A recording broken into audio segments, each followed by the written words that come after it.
Aaron shivered as the cold night breeze grazed his back, sending icy chills down his spine. The graveyard was silent, except for the rustling of dead leaves under his boots and the occasional distant hoot of an owl. He stood still for a moment, staring at the shadowy outlines of the gravestones that seemed to lean toward him, as if they were eager to share their secrets. The moon, half hidden behind a thick layer of clouds, cast a faint, ghostly light over the scene, making everything look surreal and unnerving. Aaron adjusted his grip on the shovel, feeling the worn wooden handle dig into his gloved palms. He let out a slow, shaky breath, his breath misting in the cold air, and forced himself to start digging. The first shovel of earth was always the hardest, the sound of metal scraping against the frozen ground echoing unervingly in the stillness. With each thrust of the shovel, Aaron felt his energy drain away, but he couldn't afford to slow down. The earth was tough, packed tight by years of weight, and every inch he dug felt like a battle against an unseen force trying to keep him out. The rhythmic scrape of the shovel became a maddening metronome, the sound ingraining itself into his mind until he could think of nothing else. He knew he had a job to do, but he hated every second of it. The whole situation felt wrong, digging up graves in the dead of night, under the cover of darkness, with only the barest sliver of the moon to light his way. But there was money, lots of it. Even when he hated the job, Aaron couldn't argue with the money. The thought of the cash waiting for him at the end of this miserable task was the only thing keeping him going. He had debts to pay, bills piling up, and no other way to get the money he needed. This wasn't his first time doing something shady for cash, but it was by far the worst. A rough voice broke through his thoughts, jolting him out of his trance like digging. "You gonna take all fucking night?" The voice was harsh, impatient, and carried an undercurrent of menace. Aaron didn't bother looking up. He knew who it was. Mike, his so-called boss, was standing somewhere behind him, probably leaning against one of the old tombstones, watching him with that smug, lazy grin he always wore. "You could always come down here, Mike, and, help instead of bitch," Aaron replied, his voice laced with irritation. He was tired, cold, and fed up with Mike's constant heckling. "No can do, smartass," Mike shot back with a chuckle. "Somebody's gotta watch the casket." Aaron scoffed and kept digging. His muscles ached, and his fingers felt numb despite the gloves. The cold seemed to seep into his bones, making every movement feel sluggish and heavy. The more he shoveled, the more he wanted to be done with this whole thing. But there was still so much dirt to move, and the hole was nowhere near deep enough yet. The breeze kept grazing him, biting through his jacket, making his skin prickle with goosebumps. The longer it went on, the more numb his skin felt to the cold. He tried to focus on the job, on the rhythmic motion of digging, but his mind kept wandering back to the same nagging question. Why was he doing this? Was it pride, desperation, or just sheer stupidity? He didn't know. All he knew was that he was in too deep to back out now. The hole slowly deepened from 3 to 4 feet. Aaron gritted his teeth and kept going, telling himself over and over that it would be over soon. Just a little more digging and he'd be done. Slow and steady, he thought, like some twisted version of the tortoise and the hare. Slow and steady, and I'll win the race. "Making progress?" Mike asked sarcastically, his voice grating on Aaron's nerves like nails on a chalkboard. Aaron didn't respond. He was too focused on the task at hand, too tired to waste energy on a pointless argument. He just wanted to finish the job and get out of this godforsaken graveyard. "Ah, did I hurt your feelings, Aaron?" Mike taunted, dragging out his name in that mocking tone he always used when he wanted to get under Aaron's skin. "Fuck you, Mike," Aaron muttered under his breath, but loud enough for Mike to hear. "Oh, relax, will ya? I'm just teasing. Not like there's much for us to do besides, Mike said, his voice still laced with amusement. Aaron stopped digging for a moment to catch his breath. He let the shovel fall into the casket-sized hole with a dull thud and leaned on the edge of the grave, wiping the sweat from his brow with the back of his hand. Despite the cold, his forehead gleamed with perspiration, and he could feel chills breaking out all over his body. Mike didn't appear to pay any attention to how cold it was. He just stood there, watching Aaron with that same smug grin, like he was enjoying the whole miserable ordeal. "Almost done, bud," Mike said, trying to sound encouraging, but it came off as more condescending than anything else. "Just think about the payment after we finish. It better be worth it," Aaron grumbled, picking up the shovel again. "I'm here busting my ass so you can be satisfied with putting that casket into the ground." Mike chuckled, a low, sinister sound that made Aaron's skin crawl. "What can I say? I'm the kind of guy that buries my secrets." "No shit," Aaron muttered, more to himself than to Mike. He went back to digging, trying to ignore the nagging feeling in the back of his mind that something was terribly, horribly wrong. As the hole deepened to 5 feet, Aaron's exhaustion began to take its toll. His muscles screamed in protest with every movement, and his breath came in short, ragged gasps. He wasn't a tall man, but the hole was deep enough now that he had to stretch to throw the dirt over the edge. He knew he could climb out if he wanted to, but the thought of leaving the job unfinished gnawed at him. It would be nice, he thought, to just climb out and walk away, but he couldn't. "Who's in there?" Aaron asked, pointing at the wooden casket lying ominously by the edge of the grave. He hadn't asked before, not really wanting to know, but now, with the end in sight, curiosity got the better of him. Mike's expression darkened slightly, but he shrugged it off. "Thought you didn't want to know," he said, his tone almost playful. But there was something off about it, something that made Aaron uneasy. "Just trying to make conversation," Aaron replied, trying to keep his tone casual. Mike hesitated for a moment, then said, "Steven's brother." Aaron stopped and looked up at Mike, his brow furrowing in confusion.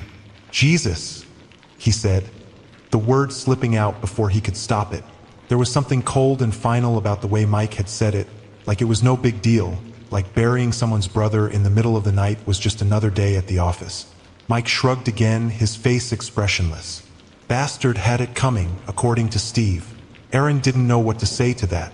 He just stared at the casket, a sense of dread settling in his stomach like a lead weight. "So he doesn't care that he's here?" he asked finally, his voice barely above a whisper. Mike paused, glanced briefly at the casket, and said, "We wouldn't be here if he did." Aaron didn't respond. He didn't know what to say. There was something about the way Mike said it, so cold and detached, that sent a shiver down Aaron's spine. But what else could he do? He was in too deep now, too far gone to turn back. He had made his choice, and now he had to see it through. No turning back now, he thought, not while Mike watched over him like a dog waiting for his master. "Do you care?" Mike asked suddenly, his voice cutting through the silence like a knife. Aaron paused, the shovel hovering in midair. "What?" he asked, not sure he had heard right. "Putting this son of a bitch into the ground, knowing that it's the brother of someone who could care less about him. Do you care about that?" Mike's tone was casual, almost conversational, but there was an edge to it, a challenge hidden beneath the surface. Aaron sighed and lowered the shovel. "I mean, a little bit, but that doesn't mean I'm gonna stop now. Not like it's gonna be something that prevents me from sleeping at night. But I can't help but wonder what went down for Steve to consider you in the first place." "I didn't ask," Mike replied, his tone dismissive, "and I could hardly give a shit about what goes on in their redneck family. It'd be bad for business if I even had a second thought about digging graves. And you shouldn't either, bud. It's like this. When it comes to doing this job, you either do it or you fuck off." Aaron clenched his jaw and went back to digging, feeling a surge of anger mixed with disgust. He knew Mike was right, in a way. This was the job, and if he wanted to keep getting paid, he had to do it, no questions asked. But that didn't make it any easier to stomach. As he continued digging, Aaron couldn't shake the feeling that he was burying more than just a body. It felt like he was burying a part of himself, the part that cared, that still had some semblance of humanity left. But that part was fading fast, buried under layers of guilt and desperation, just like the body he was about to lay to rest. Finally, after what felt like an eternity, the hole was deep enough. Aaron leaned on his shovel, panting, his muscles screaming in protest. He looked up at Mike, who was still watching him with that same smug grin. "It's done," Aaron said, his voice hoarse and exhausted. Mike nodded and pushed himself off the tombstone he'd been leaning against. "Good. Now let's get this bastard into the ground." Aaron climbed out of the grave, his body aching with every movement. He glanced at the casket, a sense of dread washing over him again. He could almost feel the weight of it, the finality of what they were about to do. But there was no turning back now. Mike walked over to the casket and knelt down beside it, pulling a set of keys from his pocket. He glanced up at Aaron, a wicked smile curling his lips. "Ready to see the goods?" Mike asked, his voice dripping with sarcasm. Aaron didn't respond.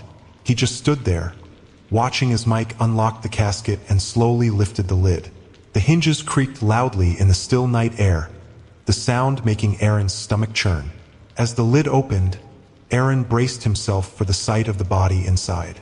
He had seen his fair share of corpses in his line of work, but there was something different about this one, something that made his skin crawl. The casket was lined with plush red velvet, a stark contrast to the cold, hard wood of the exterior, and lying in the center, pale and lifeless, was the body of a man.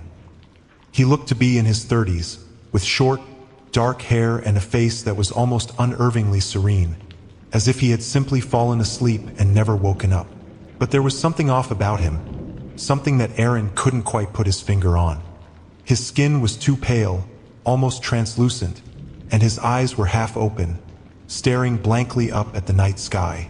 It was as if he had died with his eyes open and no one had bothered to close them. "Meet Steve's brother," Mike said, his tone casual, like he was introducing Aaron to an old friend. "Real piece of work, from what I've heard." Aaron stared at the body, a sense of unease settling in his stomach. There was something about the man's eyes, something that made him feel like he was being watched, even though he knew that was impossible. "Help me get him in the ground," Mike said, snapping Aaron out of his thoughts. "We don't have all night." Aaron nodded numbly and moved to the other side of the casket, his hands trembling slightly as he gripped the edges. Together, they lifted the casket and carefully lowered it into the grave. It was heavier than Aaron had expected, the weight of it pressing down on his shoulders like a physical burden. As they lowered the casket into the hole, Aaron couldn't shake the feeling that they were doing something wrong, something unforgivable. But he pushed the thought aside, focusing on the task at hand. He couldn't afford to think like that, not now, not when he was so close to being done. Once the casket was in place, Aaron stepped back, wiping his hands on his jeans. Mike reached into his jacket pocket and pulled out a thick envelope, tossing it to Aaron with a smirk. "Here's your payment," Mike said. "You've earned it, bud." Aaron caught the envelope and quickly stuffed it into his pocket, not wanting to look at it right now. He didn't want to think about the money, about what he had just done to earn it. "Now cover him up," Mike said, gesturing to the pile of dirt beside the grave. "And let's get out of here." Aaron nodded and picked up the shovel again, his hands shaking slightly as he started to fill in the grave. With each shovelful of dirt, he felt a little more of his soul slipping away, buried beneath the earth along with the body. As the dirt piled up, Aaron couldn't shake the feeling that he was being watched, that there was something or someone standing just out of sight, hidden in the shadows. But when he glanced around, he saw nothing but darkness and the twisted shapes of the gravestones. Finally, the grave was filled, the mound of earth standing as a silent monument to the man they had just buried. Aaron dropped the shovel, his entire body trembling with exhaustion and something else, something he couldn't quite name. Mike clapped him on the shoulder, his grip firm and almost painful. "Good job, Aaron. Now let's get the fuck out of here." Aaron nodded numbly and followed Mike out of the graveyard, his footsteps heavy and slow. As they walked, he couldn't shake the feeling that something was watching him, something that lingered in the darkness, waiting for him to make a mistake. But when he glanced back over his shoulder, all he saw was the cold, empty graveyard, the shadows stretching out like long, grasping fingers, reaching for him. And in the distance, the faint echo of a voice, whispering his name. The drive back to Mike's place was eerily silent, the only sound being the hum of the truck's engine and the occasional creak of the old vehicle as it rolled over the bumpy, uneven road. Aaron stared out the window, his mind racing, his thoughts a chaotic jumble of guilt, fear, and confusion.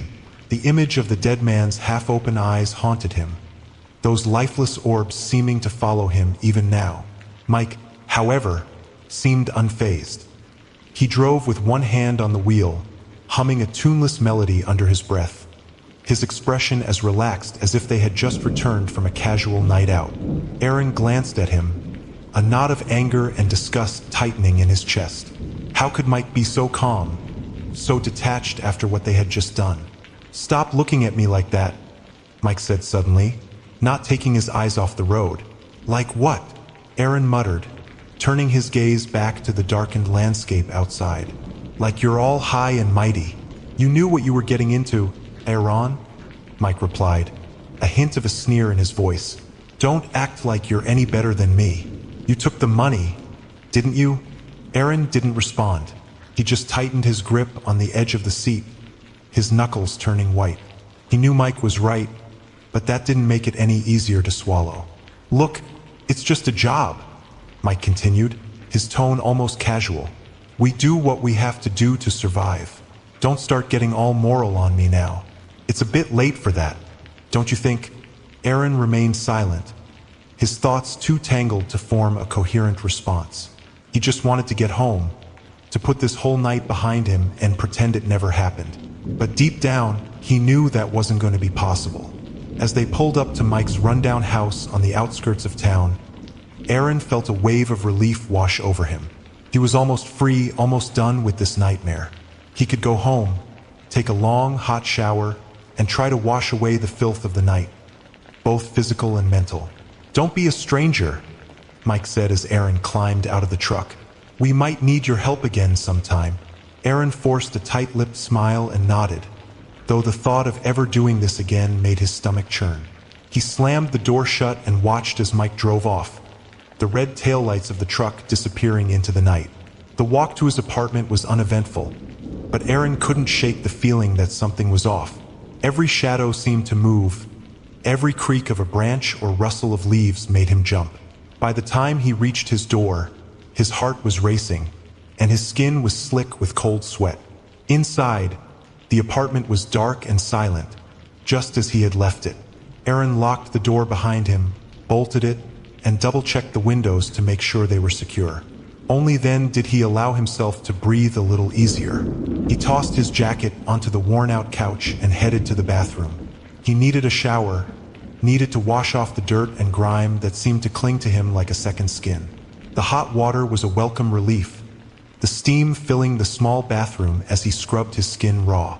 But no matter how hard he tried, he couldn't rid himself of the feeling that something was wrong. The haunting image of the dead man's eyes flashed in his mind again, and Aaron cursed under his breath, leaning his forehead against the cool tiles of the shower wall. He needed to stop thinking about it, needed to forget. But the more he tried, the more vivid the memory became. Finally, he turned off the water and stepped out, wrapping a towel around his waist. He avoided looking in the mirror, not wanting to see the hollow-eyed reflection staring back at him. Instead, he quickly dressed in a pair of old sweatpants and a t-shirt and made his way to the kitchen. Maybe a drink would help take the edge off. He poured himself a glass of whiskey, the amber liquid glinting in the dim light. As he took a long, slow sip, the warmth spread through his chest, dulling the sharp edges of his anxiety. But the sense of unease still lingered, like a dark cloud hanging over him. Aaron wandered into the living room and collapsed onto the couch, the weight of the night finally catching up to him. He closed his eyes, hoping that sleep would come quickly and give him some respite from his troubled thoughts. But as soon as his eyes closed, the images returned. The grave, the casket, the dead man's haunting stare. He jolted upright, his heart pounding, his breath coming in short, panicked gasps. The room was dark, the only light coming from the faint glow of the street lamp outside his window. But something felt wrong. He couldn't shake the feeling that he wasn't alone. Aaron's eyes darted around the room, scanning the shadows for any sign of movement.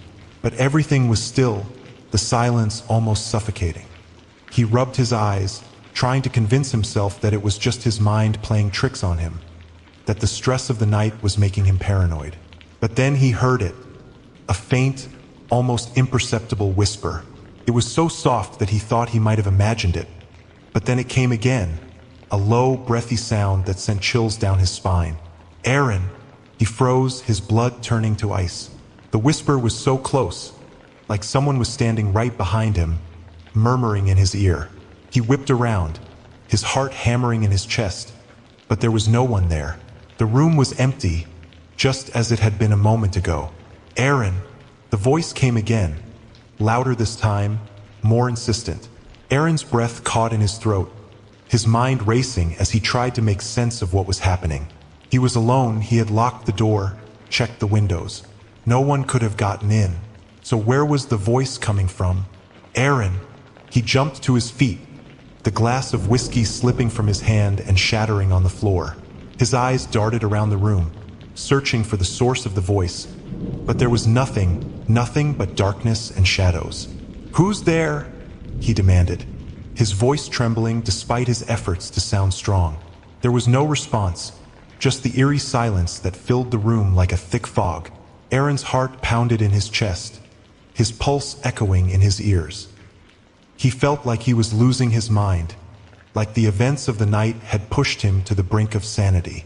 But then, out of the corner of his eye, he saw it, a flicker of movement in the shadows. He spun around, his eyes locking onto the dark corner of the room. For a moment, he saw nothing, just the same empty space that had been there before. But then, slowly, something began to take shape.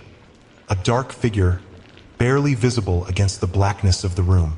Aaron's breath caught in his throat as he watched the figure move, slowly stepping out of the shadows and into the faint light. It was a man, tall and gaunt, with pale, almost translucent skin and dark, hollow eyes. It was the man from the grave. Aaron stumbled back, his mind reeling, his body frozen in terror.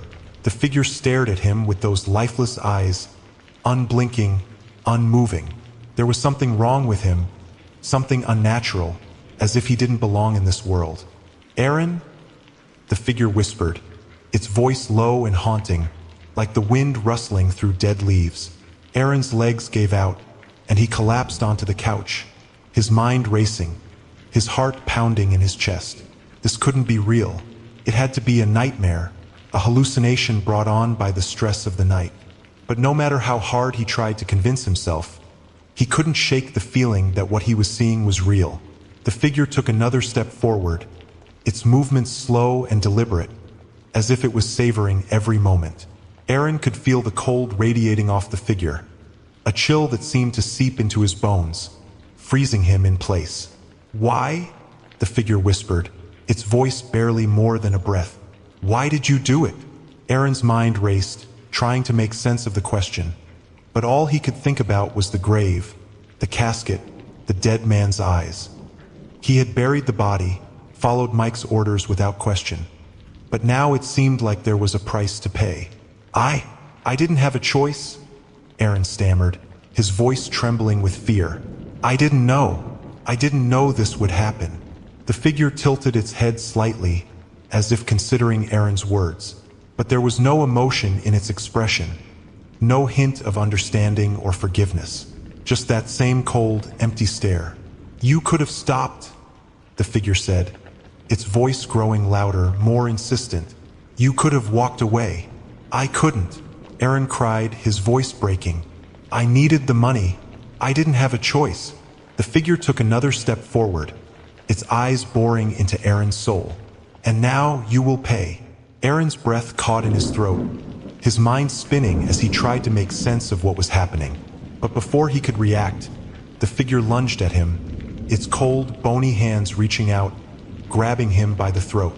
Aaron gasped for breath, his hands clawing at the figure's icy grip, but it was no use. The coldness seeped into his skin, spreading through his body like a poison. His vision blurred, the room spinning around him as he felt himself slipping away. The last thing he saw before darkness consumed him was the figure's empty, hollow eyes, staring into his soul, pulling him into the abyss. Aaron awoke with a start, his body drenched in cold sweat. He bolted upright, gasping for air, his chest heaving with panic.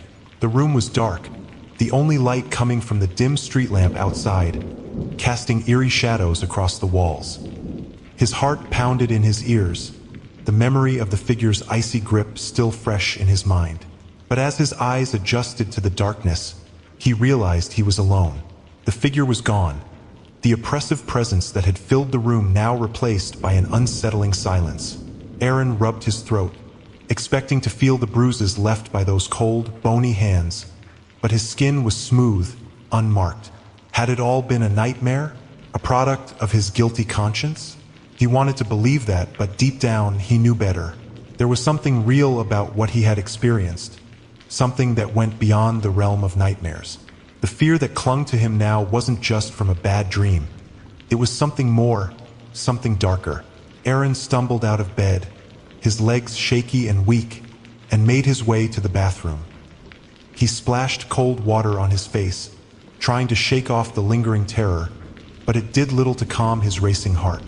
As he stared at his reflection in the mirror, he noticed the dark circles under his eyes, the pale, drawn look of his skin.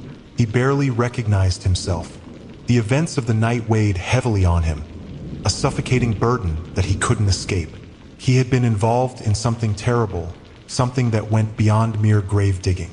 The memory of the man's lifeless eyes, the cold whisper of the figure, it all swirled together in his mind, a chaotic mess of fear and regret. He needed to talk to someone to get this off his chest before it drove him mad. But who could he turn to? Mike was out of the question. The man was as cold and unfeeling as the figure that had haunted Aaron's room. And anyone else, well, how could he explain what he had done without sounding insane? As he paced the small apartment, his mind racing, a thought struck him. Maybe there was something he could do to make this right, to atone for his actions. He didn't know what, but he couldn't just sit here and wait for the darkness to consume him. Aaron grabbed his jacket and headed out the door, the cold night air hitting him like a slap to the face. He didn't have a plan, but he knew he had to go back to the graveyard, to the scene of the crime. Maybe there he would find some answers, or at the very least, a way to stop the nightmares.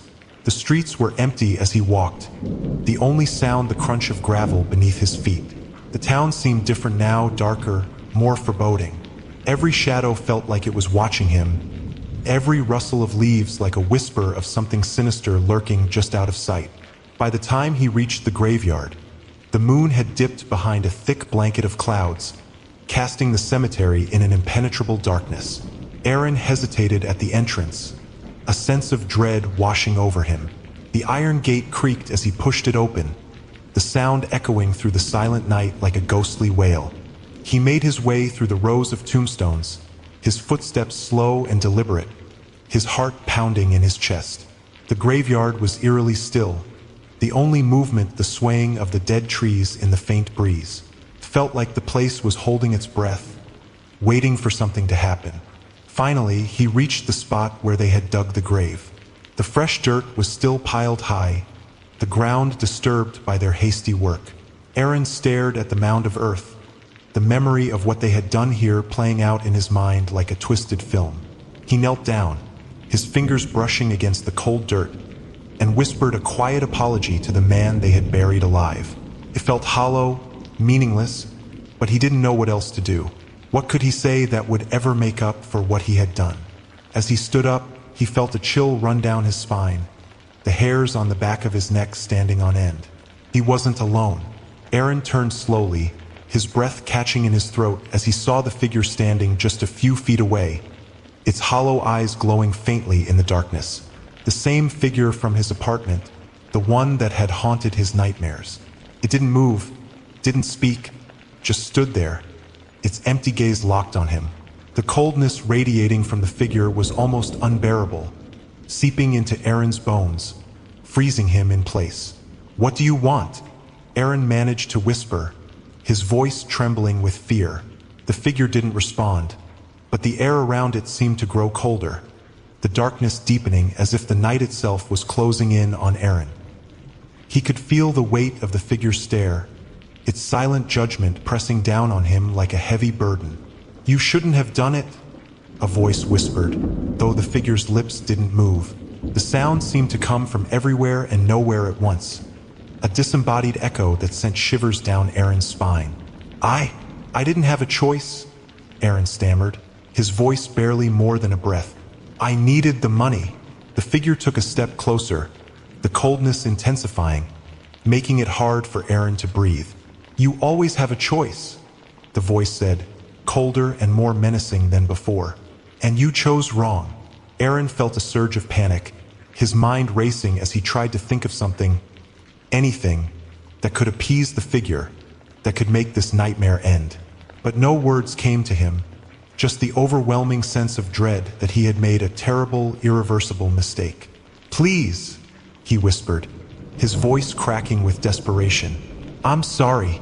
I'll do anything to make this right." The figure remained silent, its hollow eyes piercing through Aaron, as if searching his soul for any sign of redemption. The silence stretched on, heavy and oppressive, until Aaron thought he might scream from the tension. Then, without warning, the figure lunged at him, its cold hands wrapping around his throat once more. Aaron gasped, his hands clawing at the icy grip, but it was no use. The coldness spread through him like a poison, freezing his blood, his breath, his thoughts. As his vision began to fade, the last thing Aaron heard was the figure's voice, low and menacing, echoing in his mind like a final, damning sentence. "You cannot escape what you've done." And then, everything went black. Aaron awoke to the sound of his own screaming. His body jolted upright, drenched in sweat, his heart hammering in his chest. He was back in his apartment, lying in his bed, the sheets tangled around him like a shroud. The room was still dark, the street lamp outside casting long, eerie shadows that danced across the walls. For a moment, he couldn't breathe, his mind replaying the horrifying encounter in the graveyard.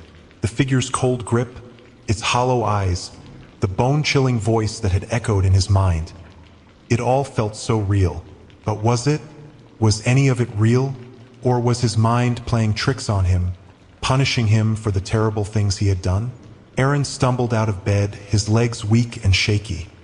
He needed to get out of the apartment, to clear his head, to convince himself that it had all been a nightmare. He grabbed his jacket and keys and practically ran out the door, the suffocating air of the apartment pressing down on him like a weight. The cool night air hit him as he stepped outside, and for a brief moment, he felt a sliver of relief. The world outside seemed normal, the street quiet, the stars shining faintly above. He took a deep breath, trying to calm the racing of his heart, but the sense of unease still clung to him like a shadow. He started walking, his footsteps echoing in the silence. The town was deserted at this hour, the shops closed, the streets empty. Aaron walked aimlessly, trying to distance himself from the memories that haunted him, but they followed him like a ghost, whispering in the back of his mind. "You cannot escape what you've done." The figure's voice echoed in his ears, sending a shiver down his spine. He shook his head, trying to banish the sound, but it clung to him, a constant reminder of the nightmare he was living. As he walked, Aaron found himself drawn to a small park at the edge of town. It was a place he hadn't visited in years, not since he was a child. The swings creaked in the faint breeze, the rusty chains swaying back and forth like a pendulum. The playground was empty, the benches abandoned, the trees casting long, eerie shadows across the grass. He sat down on one of the benches, his hands trembling as he buried his face in them. He felt lost, trapped in a nightmare he couldn't wake up from. The guilt and fear gnawed at him, tearing away at his sanity piece by piece. "What am I going to do?" he whispered to himself, his voice barely more than a breath. "How do I fix this?"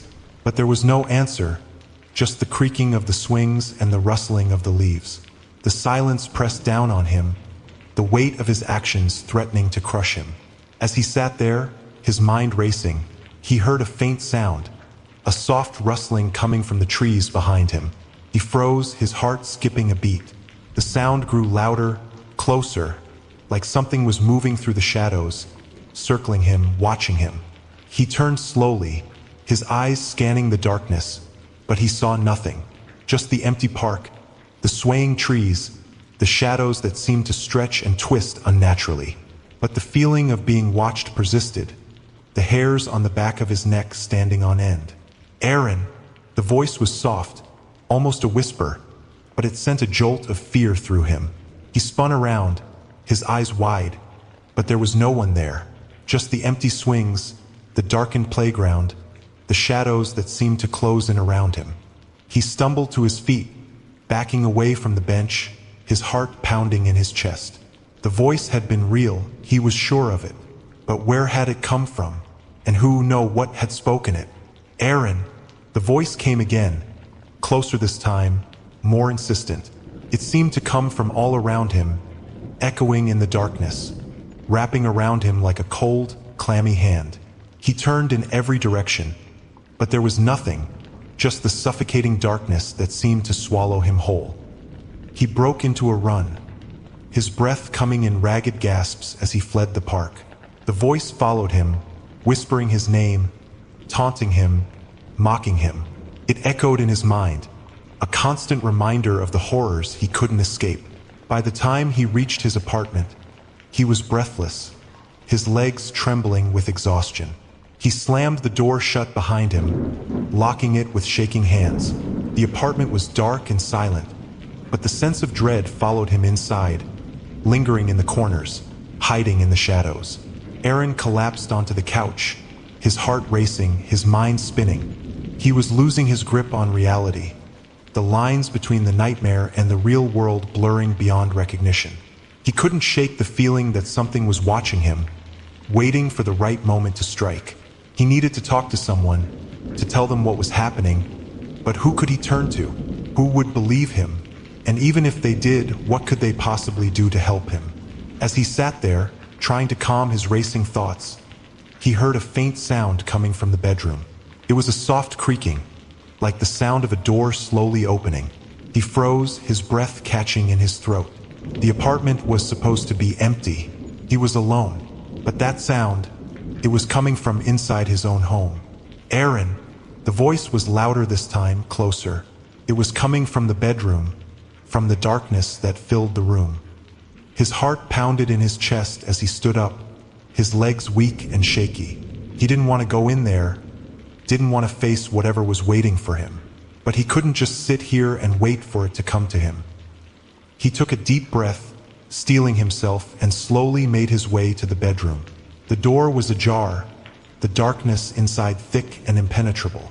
He reached out with a trembling hand, pushing the door open, and stepped inside. The room was cold, the air thick with an oppressive weight that pressed down on him. The shadows seemed to move and twist, as if something was lurking just out of sight. He could feel it, the presence of something dark and malevolent, watching him from the corners of the room. "Aaron!" The voice was right behind him now, a cold breath on the back of his neck. He spun around, but there was nothing there, just the empty room, the shadows that seemed to stretch and twist, and the overwhelming sense of dread that gripped his heart.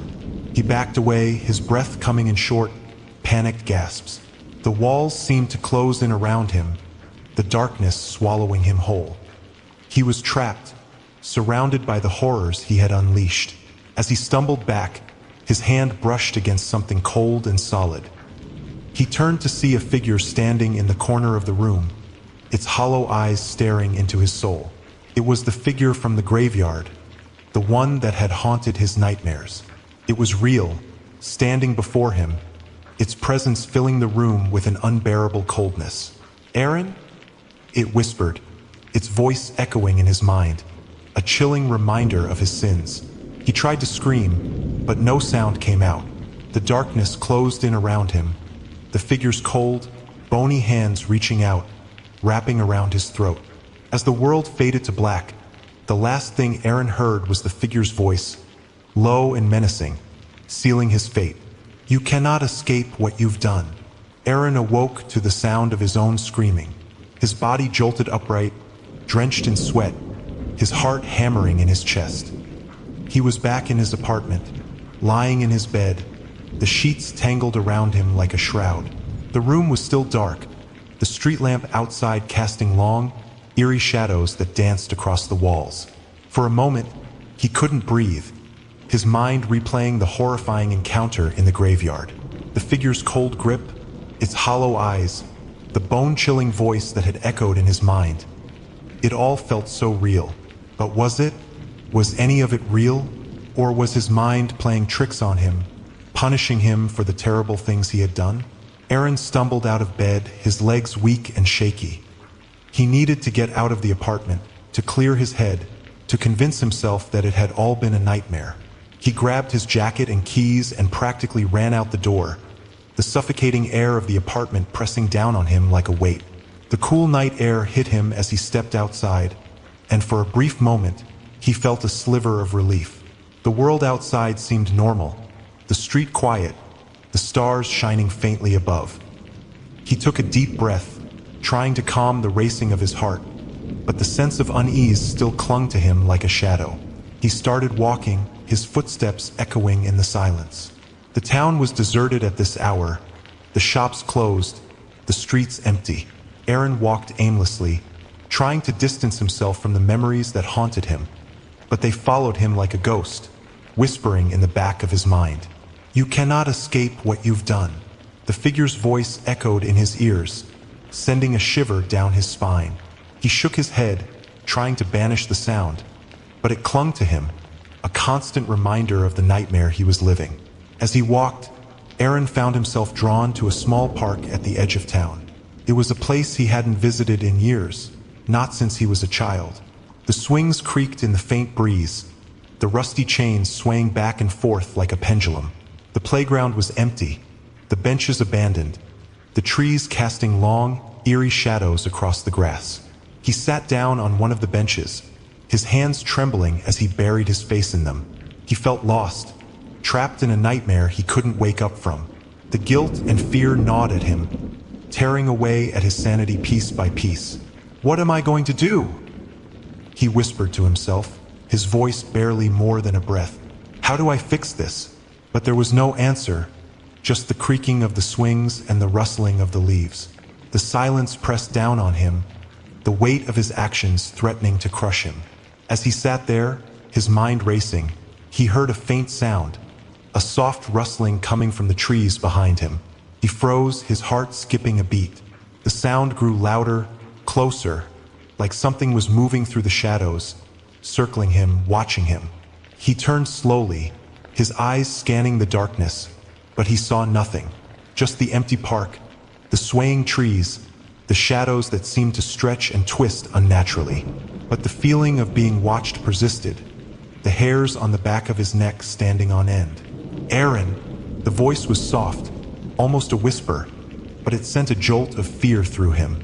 He spun around, his eyes wide, but there was no one there.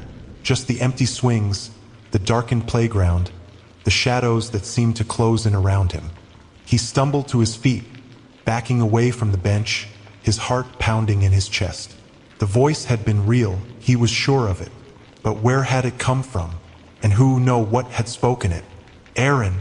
The voice came again, closer this time, more insistent. It seemed to come from all around him, echoing in the darkness, wrapping around him like a cold, clammy hand. He turned in every direction, but there was nothing, just the suffocating darkness that seemed to swallow him whole. He broke into a run, his breath coming in ragged gasps as he fled the park.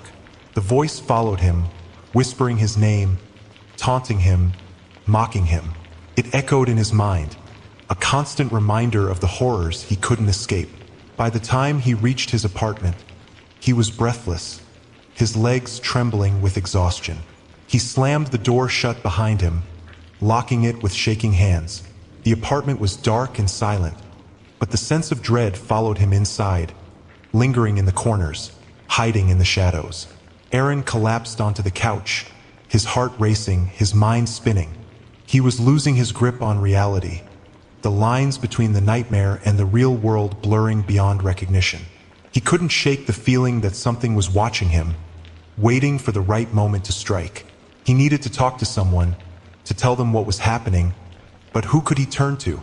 Who would believe him? And even if they did, what could they possibly do to help him? As he sat there, trying to calm his racing thoughts, he heard a faint sound coming from the bedroom. It was a soft creaking, like the sound of a door slowly opening. He froze, his breath catching in his throat. The apartment was supposed to be empty. He was alone. But that sound, it was coming from inside his own home. Aaron. The voice was louder this time, closer. It was coming from the bedroom, from the darkness that filled the room. His heart pounded in his chest as he stood up, his legs weak and shaky. He didn't want to go in there, didn't want to face whatever was waiting for him. But he couldn't just sit here and wait for it to come to him. He took a deep breath, steeling himself, and slowly made his way to the bedroom. The door was ajar, the darkness inside thick and impenetrable. He reached out with a trembling hand, pushing the door open, and stepped inside. The room was cold, the air thick with an oppressive weight that pressed down on him. The shadows seemed to move and twist, as if something was lurking just out of sight. He could feel it, the presence of something dark and malevolent, watching him from the corners of the room. Aaron! The voice was right behind him now, a cold breath on the back of his neck. He spun around, but there was nothing there. Just the empty room, the shadows that seemed to stretch and twist, and the overwhelming sense of dread that gripped his heart. He backed away, his breath coming in short, panicked gasps. The walls seemed to close in around him, the darkness swallowing him whole. He was trapped, surrounded by the horrors he had unleashed. As he stumbled back, his hand brushed against something cold and solid. He turned to see a figure standing in the corner of the room, its hollow eyes staring into his soul. It was the figure from the graveyard, the one that had haunted his nightmares. It was real, standing before him, its presence filling the room with an unbearable coldness. "Aaron?" It whispered, its voice echoing in his mind, a chilling reminder of his sins. He tried to scream, but no sound came out. The darkness closed in around him, the figure's cold, bony hands reaching out, wrapping around his throat. As the world faded to black, the last thing Aaron heard was the figure's voice, low and menacing, sealing his fate. "You cannot escape what you've done." Aaron stumbled back, his breath coming in ragged gasps as the shape moved closer, its eyes, if it had eyes, locked onto him. The room seemed to shrink around him, the walls closing in, the darkness pressing down on him like a vice. He swung the knife wildly, but it passed through the shape as if it were made of smoke. The shadowy figure seemed to laugh, a low, rumbling sound that reverberated through the room, making Aaron's skin crawl. "You cannot escape, Aaron," the figure whispered, its voice like a cold wind that chilled him to the bone. "You belong to us now." The words sent a jolt of terror through him, his mind racing as he tried to make sense of what was happening. He had to get out of there, had to find a way to escape this nightmare before it consumed him entirely. With a surge of adrenaline, Aaron turned and bolted for the door. The shadows seemed to reach out for him, clawing at his mind, trying to drag him back into the darkness. But he didn't stop, didn't look back. He had to get out, had to find a way to escape this living nightmare. He burst through the front door, nearly tripping over the threshold in his desperation. The hallway outside his apartment was empty, the flickering lights casting eerie shadows on the walls. He ran, his footsteps echoing in the silence, the oppressive feeling of being watched never leaving him. As he reached the stairs, he felt a cold hand brush against the back of his neck. He turned, but there was nothing there, just the empty hallway, the shadows that seemed to twist and pulse with a life of their own. He bolted down the stairs, his breath coming in ragged gasps as he fled the apartment building. The cold night air hit him like a slap, but it did little to calm his racing heart. The world outside seemed normal, but Aaron knew better. Whatever was after him wasn't bound by the rules of reality. He ran through the empty streets, his mind a whirlwind of fear and confusion. Where could he go? Who could he turn to? The entity that was after him wasn't something he could fight with a knife or a gun. It was something much darker, much more malevolent, and it wouldn't stop until it had claimed him. Aaron's thoughts raced as he tried to think of a safe place, somewhere he could hide from the horrors that were stalking him. But the truth was, he didn't know if such a place existed. The shadows were everywhere, and they were closing in. As he rounded a corner, he nearly collided with an old woman walking her dog. She looked at him with concern, her eyes narrowing as she took in his disheveled appearance. "Are you all right, dear?" she asked, her voice soft and kind.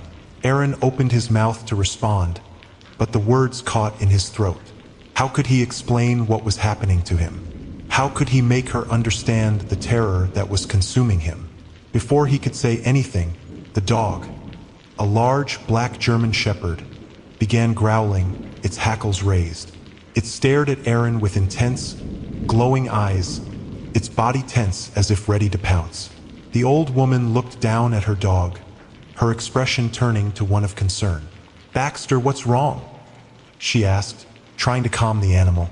But the dog wouldn't stop growling, its gaze locked on Aaron. He took a step back, his heart pounding in his chest. The dog's eyes seemed to glow with an unnatural light, a deep blood red that made his skin crawl.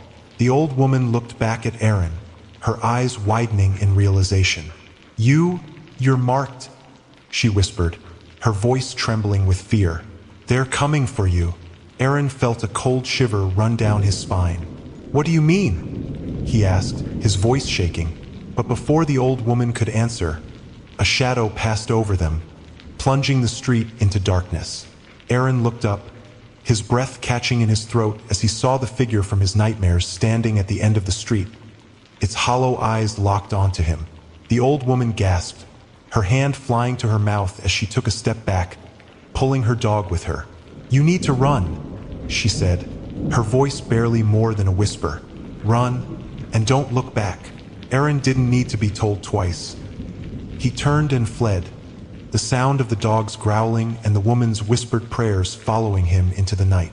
But as he ran, he knew that there was no escape. The shadows were closing in, and the entity that haunted him wouldn't stop until it had claimed his soul. The darkness seemed to stretch out before him, an endless void that swallowed him whole. The figure's voice echoed in his mind, a constant reminder of the horror that awaited him. "You cannot escape what you've done, Aaron. You belong to us now." Aaron's flight through the darkened streets seemed endless. Every shadow, every whisper of the wind felt like an ominous threat. He darted down alleyways and through deserted neighborhoods, the cold night air biting at his skin. His breath came in ragged gasps, and the adrenaline coursing through his veins made his limbs feel both heavy and twitchy. The city's familiar landmarks, once comforting, now felt alien and threatening. The streets that had been a safe haven during the day became treacherous labyrinths in the dead of night. Each turn felt like it led him deeper into a maze of terror from which he couldn't escape. Aaron's mind raced, trying to think of somewhere safe, somewhere he could hide. He had nowhere left to go. He thought of his apartment, but it felt like the most dangerous place in the world now. The shadows had already infiltrated his sanctuary. Nowhere felt safe. He stumbled upon an old, abandoned warehouse on the outskirts of town. The building was decrepit, its windows boarded up and its walls covered in grime. It looked like the perfect place to hide, away from the prying eyes of whatever was pursuing him. Desperation drove him inside, and he pushed through the heavy, rusted door. The inside was pitch black, and Aaron could barely make out the silhouette of broken machinery and discarded debris. He felt his way through the darkness, trying to find a corner where he could hide. The silence in the warehouse was thick and oppressive, broken only by the distant hum of the city beyond. As he settled into a shadowy corner, he listened intently for any sign of movement. The warehouse felt alive, every creak and groan of the old building sounding like footsteps in the darkness. He shivered, not from the cold but from the fear that clung to him like a second skin. The air was stagnant, and the smell of mildew and rust filled his nostrils. He tried to calm his breathing, to focus on the present moment, but his mind kept drifting back to the figure that had haunted him. The growling dog, the old woman's warning. Everything seemed to point to the same inescapable conclusion. Suddenly, he heard a faint sound that made his blood run cold. The soft scraping of something being dragged across the floor. His heart pounded in his chest as he strained to hear over the pounding of his own fear. The sound grew louder, closer, until it felt like it was right outside his hiding place. Aaron's breath hitched as he saw a sliver of light cutting through the darkness. The door to the warehouse creaked open, and he could just make out the silhouette of someone or something entering the building. The figure moved with an unnatural grace, gliding silently across the floor. Panic surged through Aaron. He needed to get out to escape before it found him. He slowly, carefully moved towards the back of the warehouse, his movements as silent as possible. He could hear the faint murmurs of a voice, but the words were indistinct, lost in the echoes of the warehouse. His heart raced as he neared a small window near the back of the building. The glass was grimy, but it was his only chance. He reached up and pushed against it, but it was stuck. Desperation fueled his strength, and with a final, determined shove, the window gave way, shattering into pieces. Aaron crawled through the window, cutting his hands on the broken glass but not caring about the pain. He landed on the ground outside, his body aching from the fall. The cool night air was a welcome relief from the stifling darkness inside the warehouse. He looked back at the warehouse, half expecting to see the shadowy figure watching him from the window. But the building was silent once again, its darkened windows like empty eyes staring out into the night. Aaron sprinted away from the warehouse, not looking back. The fear that drove him forward was a powerful motivator. He ran until he could no longer hear the echoes of his footsteps, until the pounding of his heart was the only sound left. Eventually, he found himself in a small park, its swings and slides casting eerie shadows in the moonlight. The park was deserted, the playground equipment abandoned and still. He collapsed onto a bench, his body trembling from exhaustion and fear. As he sat there, trying to catch his breath, he couldn't shake the feeling that he was being watched. The darkness seemed to close in around him, the shadows stretching and shifting as if they were alive. The silence was oppressive, filled with the weight of unspoken threats. He heard a rustling sound behind him, and his head snapped around. The shadows danced and twisted, taking on grotesque forms. His eyes widened in terror as he saw the figure from the warehouse emerging from the darkness. Its hollow eyes locked onto him. Aaron jumped to his feet, his heart racing. He stumbled away from the bench, backing up until he felt the cold metal of the park fence against his back. The figure moved closer, its presence almost palpable, filling the air with a sense of dread. "I don't know what you want from me," Aaron shouted, his voice echoing through the empty park. "Leave me alone." The figure didn't respond, its silence more menacing than any words could be. It continued to advance, its form shifting and distorting in the darkness. Aaron could feel the cold emanating from it, a frigid aura that seemed to sap his strength. In his desperation, Aaron grabbed a broken branch from the ground and brandished it like a weapon. "Stay back!" he yelled, but the figure kept coming, its form becoming clearer and more defined. As it reached out for him, Aaron swung the branch with all his might. But the figure passed through it as if it were made of mist. The branch struck the ground with a dull thud, and Aaron was left defenseless. The figure's cold, bony hand closed around his throat, and Aaron gasped for breath, his vision darkening as the pressure increased. His heart pounded in his chest, and he struggled against the figure's grip, but it was like trying to fight against a wall of ice. He clawed at the figure's hand, trying to free himself, but it was no use. The cold was unbearable, seeping into his very bones. The darkness around him seemed to close in, suffocating him. Just as he was about to lose consciousness, he heard a distant sound, a siren, growing louder and louder. The figure seemed to sense it too, its grip loosening slightly as it turned its attention toward the source of the noise. With a final surge of strength, Aaron broke free, collapsing onto the ground as he gasped for air. The figure retreated into the darkness, its presence fading as the siren approached. The park was bathed in the flashing lights of a police car, and Aaron looked up to see officers rushing towards him. "Are you okay?" one of the officers asked, helping him to his feet. "We got a call about a disturbance in the area." Aaron could barely speak, his throat still sore from the figure's grip. He nodded weakly, trying to gather his thoughts. I need help," he managed to say. "Something's after me. I don't know what it is, but it's not human."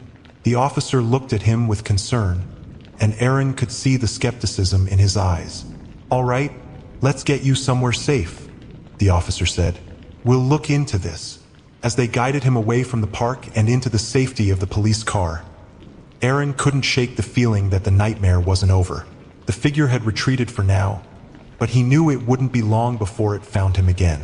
The darkness had claimed him, and he was trapped in a never-ending nightmare.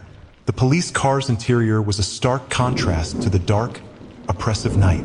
The flashing lights outside painted erratic patterns across the seats, and the hum of the engine was a small comfort in the otherwise harrowing situation. Aaron sat in the back seat, trying to steady his breathing and clear his mind. As they drove away from the park, Aaron glanced through the rear window, half expecting to see the shadowy figure lurking in the darkness. But the night was quiet, the only movement the occasional passing streetlight casting fleeting shadows. The police officers, a middle-aged man and a younger woman, exchanged concerned glances. They seemed to be discussing their next move, but Aaron couldn't make out the details. His mind was too focused on the creeping dread that gnawed at him. The car finally pulled up to a small, dimly lit station on the outskirts of town. The officers guided Aaron into the building, where the interior was sterile and unwelcoming. The fluorescent lights flickered overhead, adding to the unsettling atmosphere. Inside, Aaron was seated in an interview room, its walls bare and its metal table cold. The officers took their places on the other side of the table, their expressions a mix of concern and skepticism. "All right, Aaron," the older officer began. "We need you to tell us exactly what happened. Start from the beginning." Aaron took a deep breath and recounted the events of the night. How he had been digging graves for Mike, the disturbing discovery of the casket, the horror of what he found inside, and the entity that had been pursuing him ever since. He spoke of the old woman, the growling dog, and the terrifying encounter in the park. The officers listened intently, their expressions growing more concerned as the story progressed. The younger officer, whose name Aaron learned was Officer Thompson, took notes diligently. The older officer, Detective Carter, occasionally interjected with questions, trying to piece together the puzzle. When Aaron finished, there was a heavy silence. Detective Carter leaned back in his chair, his gaze thoughtful. "This is quite a story, Aaron," he said finally. "But we need more concrete evidence before we can take any action. Right now, what you're describing sounds like it could be a product of severe stress or a psychological episode." Aaron's heart sank. He had hoped the officers would take him seriously, but their doubts were clear. "You have to believe me," he said urgently. "Something is following me. It's not just in my head." Detective Carter sighed. "I understand you're scared, but we need something more to go on. We'll have a patrol car drive you home, but I suggest you stay put and get some rest. If you encounter any more issues, call us immediately." Aaron nodded, feeling a mix of frustration and relief. He knew the officers were doing their job, but their skepticism only added to his sense of helplessness. They arranged for a patrol car to escort him home, and Aaron was led out of the station. As he rode in the patrol car, the familiar sights of the town seemed strangely comforting. The flashing lights of the police car provided a small shield against the darkness, but Aaron knew that it wouldn't be long before the nightmares returned. The patrol car pulled up to Aaron's apartment building, and he thanked the officers before stepping out. The building loomed ominously in the night, its dark windows staring down at him. He felt a pang of unease as he approached the entrance, his heart pounding with every step. Inside his apartment, the darkness felt heavier than ever. He flicked on the lights and locked the door behind him, taking a deep breath to steady himself. The quiet of the apartment was almost too still, the silence oppressive. Aaron tried to distract himself by cleaning up the mess from earlier, discarding the broken window glass and tidying the living room. He kept glancing at the shadows, expecting them to shift and morph into something malevolent. Exhaustion soon overtook him, and he decided to try and get some rest.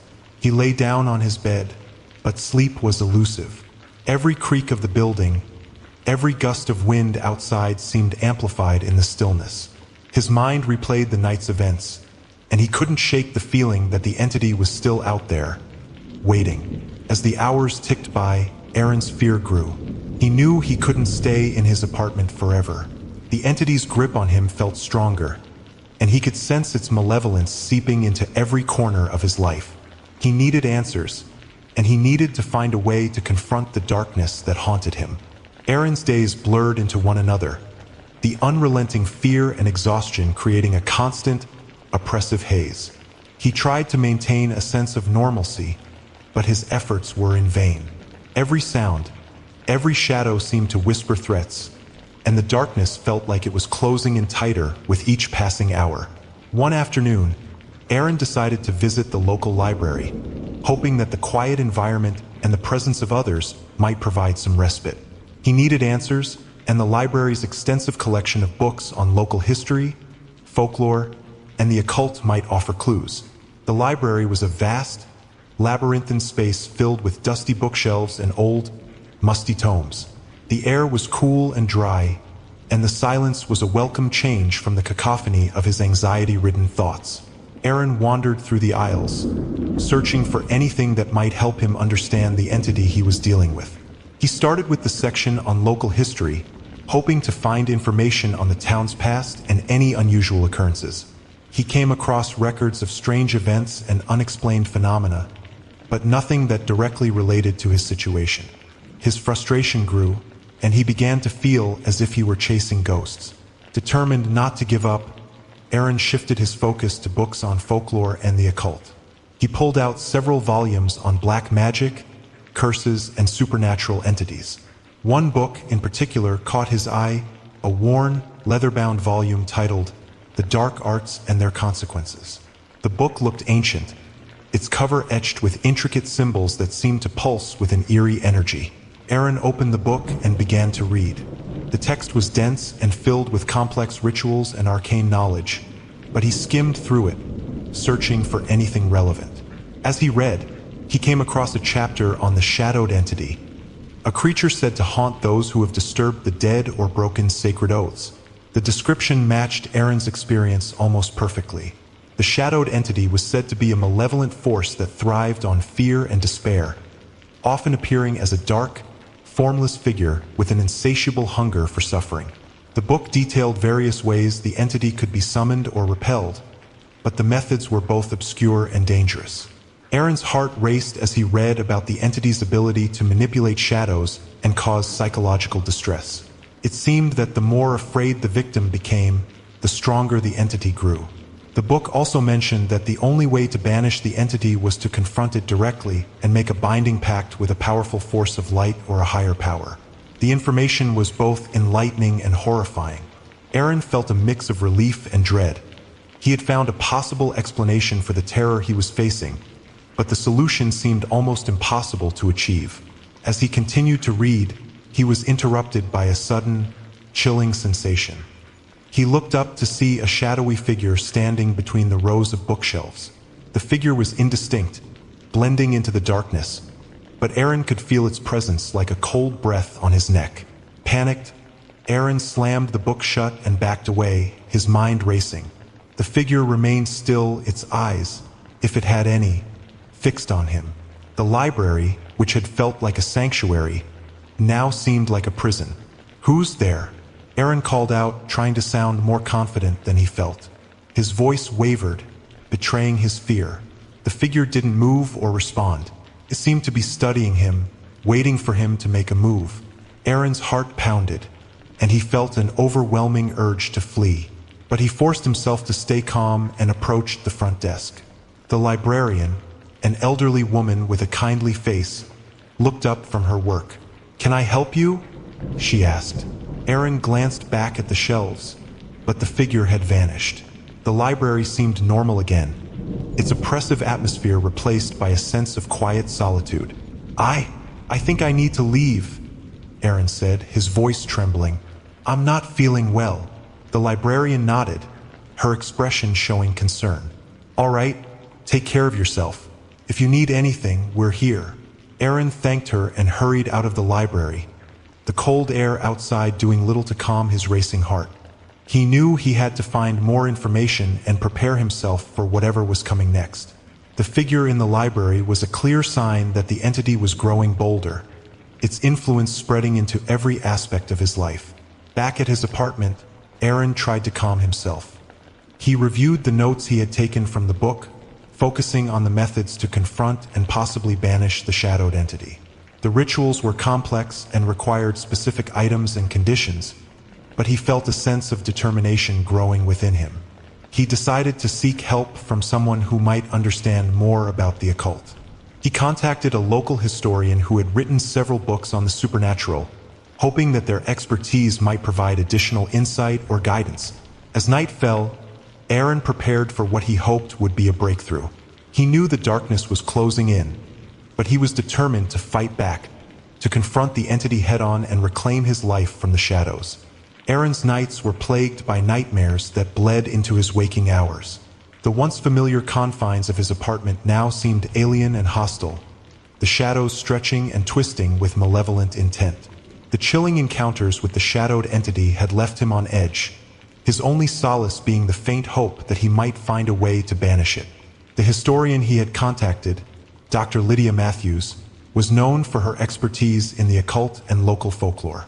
She had agreed to meet him at her office, a cozy, dimly lit study filled with ancient books and artifacts. Her reputation suggested she was knowledgeable and open-minded, but Aaron couldn't shake the feeling of trepidation. He hoped she could provide the answers he desperately needed. The following morning, Aaron took a deep breath as he walked up the steps to Dr. Matthews' office. The building was old, with ivy creeping up its brick walls and an air of quiet dignity. He knocked on the door, and after a moment, it creaked open to reveal a warm, inviting interior. Dr. Matthews greeted him with a friendly smile, her eyes sharp and perceptive. She was a woman in her late 50s, with silver-streaked hair pulled back into a neat bun and an aura of wisdom that put Aaron slightly at ease. "Mr. Carter, I presume?" she asked, gesturing for him to enter. "Yes, Dr. Matthews," Aaron replied, stepping into the room. "Thank you for meeting with me." "Of course. Please have a seat. I understand you've been experiencing some troubling events." Aaron sat down, his nerves frayed but his resolve strong. He recounted the details of his recent experiences, emphasizing the growing influence of the shadowed entity and his desperate search for a way to confront it. Dr. Matthews listened attentively, her expression growing more serious as the story unfolded. "Your experience sounds quite distressing," she said once he finished. "The shadowed entity you describe is not something I'm familiar with from local folklore, but there are similar entities mentioned in various occult traditions. These beings thrive on fear and are often linked to disturbances in sacred places or violations of taboos." Aaron's heart sank. "So you think it's connected to what I did? Digging up graves?" Dr. Matthews nodded. "It's possible. Disturbing the dead can sometimes attract such entities. They feed on the fear and chaos that follow. The key to dealing with them usually involves confronting the source of the disturbance and making amends." She walked over to a large bookshelf and began pulling down several dusty tomes. "There are rituals and protective measures that can be employed, but they require specific items and precise execution. Let's see if we can find something that matches your situation." Aaron watched as Dr. Matthews carefully laid out several ancient texts on her desk. She flipped through the pages, her eyes scanning the dense, archaic script. After a few moments, she stopped at a passage that seemed to interest her.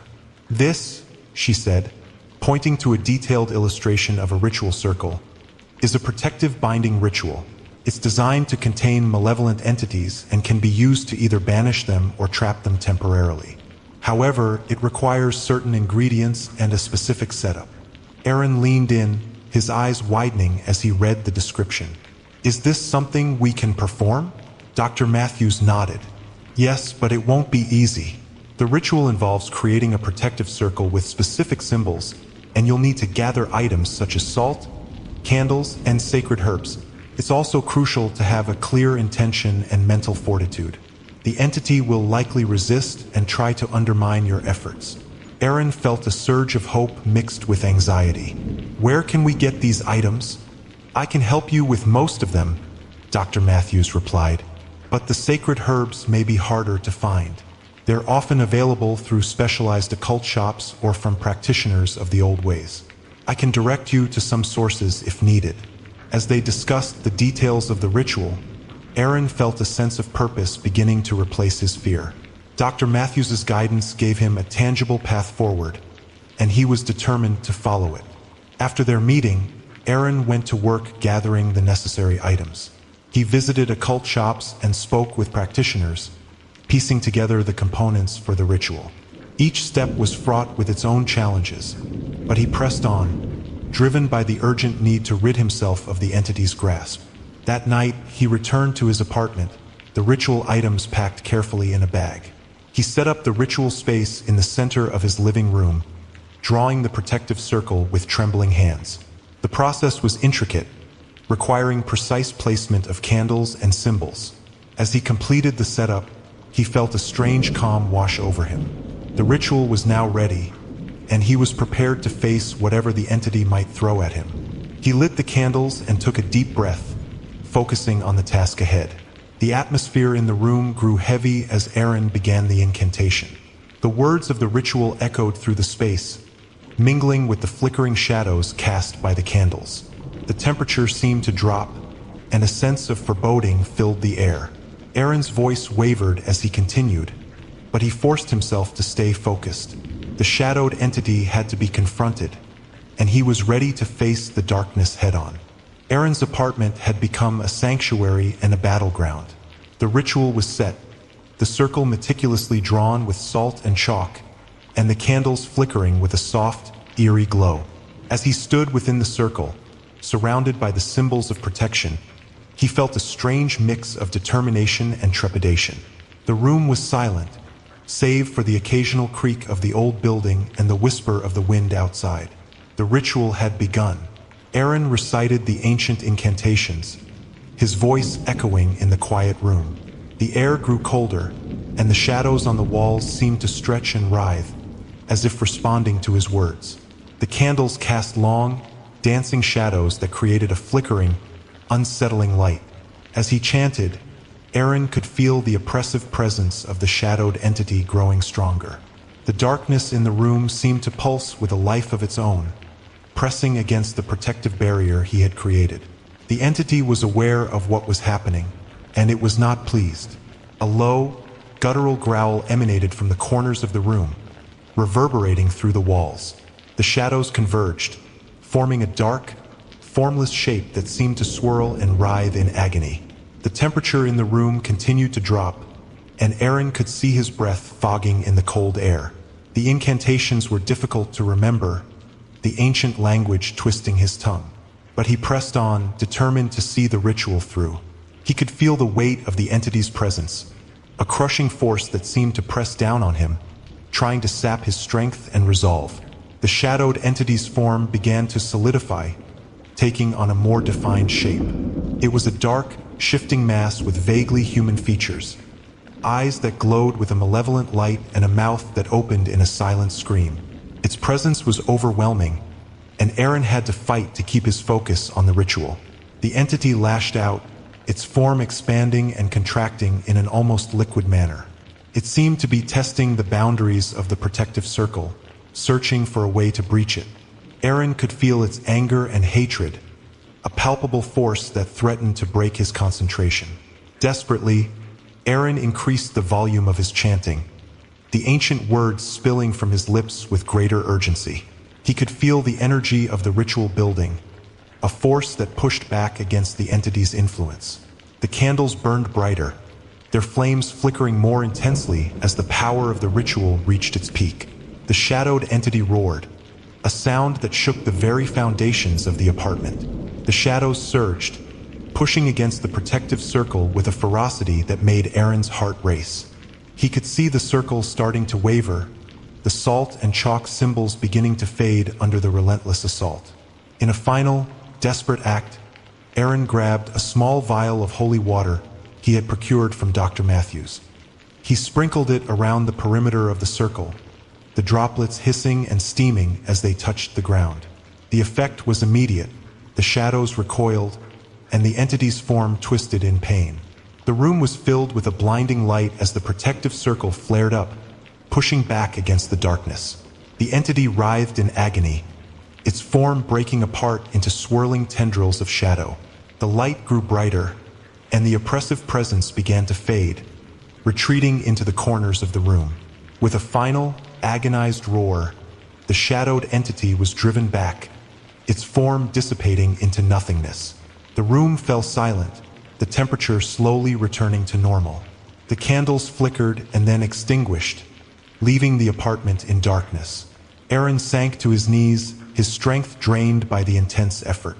He looked around the room, now eerily calm and still. The shadows were gone, and the oppressive weight that had hung over him was lifted. He had done it. He had confronted and banished the entity. As the first light of dawn began to creep through the windows, Aaron felt a profound sense of relief. The nightmare was over, and he was free from the terror that had plagued him. He knew that the experience had changed him, but he was grateful for the strength and resolve that had seen him through. In the days that followed, Aaron tried to return to a semblance of normal life. He kept in touch with Dr. Matthews, thanking her for her guidance and support. The ritual had been a harrowing ordeal, but it had given him the chance to reclaim his life and find peace once more. The apartment, once a place of fear and darkness, now felt like a safe haven. Aaron knew that the shadows of the past would always be a part of him, but he was determined to face them with courage and resilience. The experience had taught him the value of confronting his fears and the power of inner strength. And as he looked out over the city from his window, Aaron felt a sense of hope and renewal. The darkness had been defeated, and he was ready to face whatever challenges lay ahead with a newfound sense of purpose and determination. Aaron's life slowly settled into a routine of normalcy, or at least as normal as it could be after such a traumatic ordeal.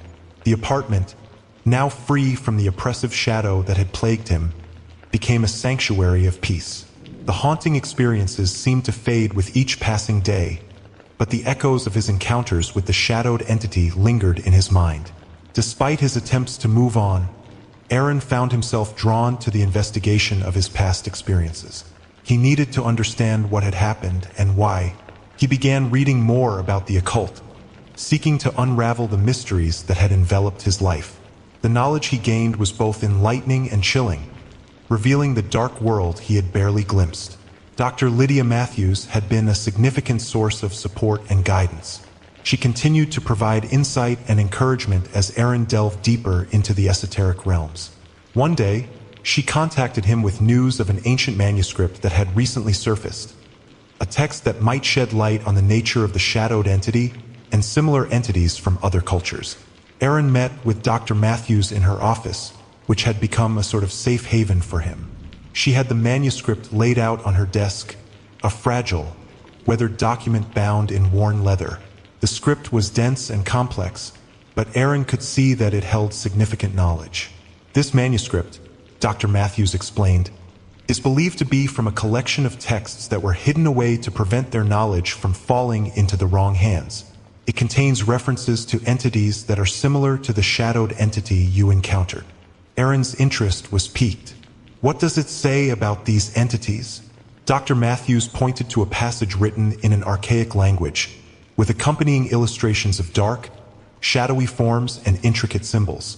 These entities are described as beings of pure darkness, existing between dimensions. They feed on fear and sorrow, thriving in the negative energy created by human suffering. Aaron's heart raced as he absorbed the information. So it wasn't just about disturbing the graves. It was about the fear and chaos that followed. Exactly, Dr. Matthews confirmed. Entities like the shadowed entity are drawn to disturbances in the spiritual fabric. They use fear as a gateway to our world. As Aaron read further, he discovered references to rituals and protections against such entities. Some were familiar from the ritual he had performed, but others were more complex and required rare ingredients and extensive preparation. It became clear that the battle against such forces was not just about confronting them, but also about understanding their nature and preventing their return.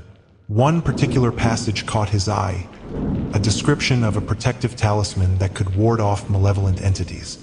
The manuscript detailed the materials and rituals needed to create this talisman, which could offer additional protection in case of future encounters. Driven by a renewed sense of purpose, Aaron decided to craft the talisman. He gathered the necessary materials, including rare herbs, precious stones, and ancient symbols. With Dr. Matthews's guidance, he followed the intricate instructions, pouring all his concentration and intention into the creation of the talisman. The process was arduous but fulfilling. Each step of the ritual was performed with meticulous care, and as Aaron completed the talisman, he felt a profound sense of accomplishment. The talisman radiated a gentle, protective energy, and Aaron placed it in a prominent spot in his apartment, hoping it would safeguard him against any future threats. Days turned into weeks, and Aaron's life began to regain a sense of normalcy. He continued his studies and maintained his newfound knowledge of the occult. He even began to write about his experiences, hoping to share his insights with others who might face similar challenges. One evening, as he sat at his desk working on his manuscript, he noticed something unsettling. The talisman he had crafted began to glow faintly, casting a soft light across the room. The light was not alarming, but it was unexpected. Aaron's heart raced as he wondered if it was a sign of something troubling. He reached out to Dr. Matthews for advice. She assured him that the talisman's glow was a normal reaction to its activation and not necessarily a cause for concern. It might be responding to a shift in energy or a new protective barrier forming. Despite her reassurances, Aaron could not shake the feeling that there was more to the situation. He decided to remain vigilant and continue his research, knowing that the battle against darkness was never truly over. As he reflected on his experiences, Aaron realized that his journey had changed him. He had faced unimaginable terror and emerged stronger, more aware of the forces that lurked in the shadows. The darkness that had once threatened to consume him had become a part of his past, but it had also given him a deeper understanding of himself and the world around him. And so, Aaron continued his quest for knowledge, driven by a desire to understand and protect against the forces of darkness. His apartment, now a place of learning and reflection, stood as a testament to his resilience and determination. The echoes of his past experiences might never fully fade, but they had become a source of strength and insight, guiding him on his path forward.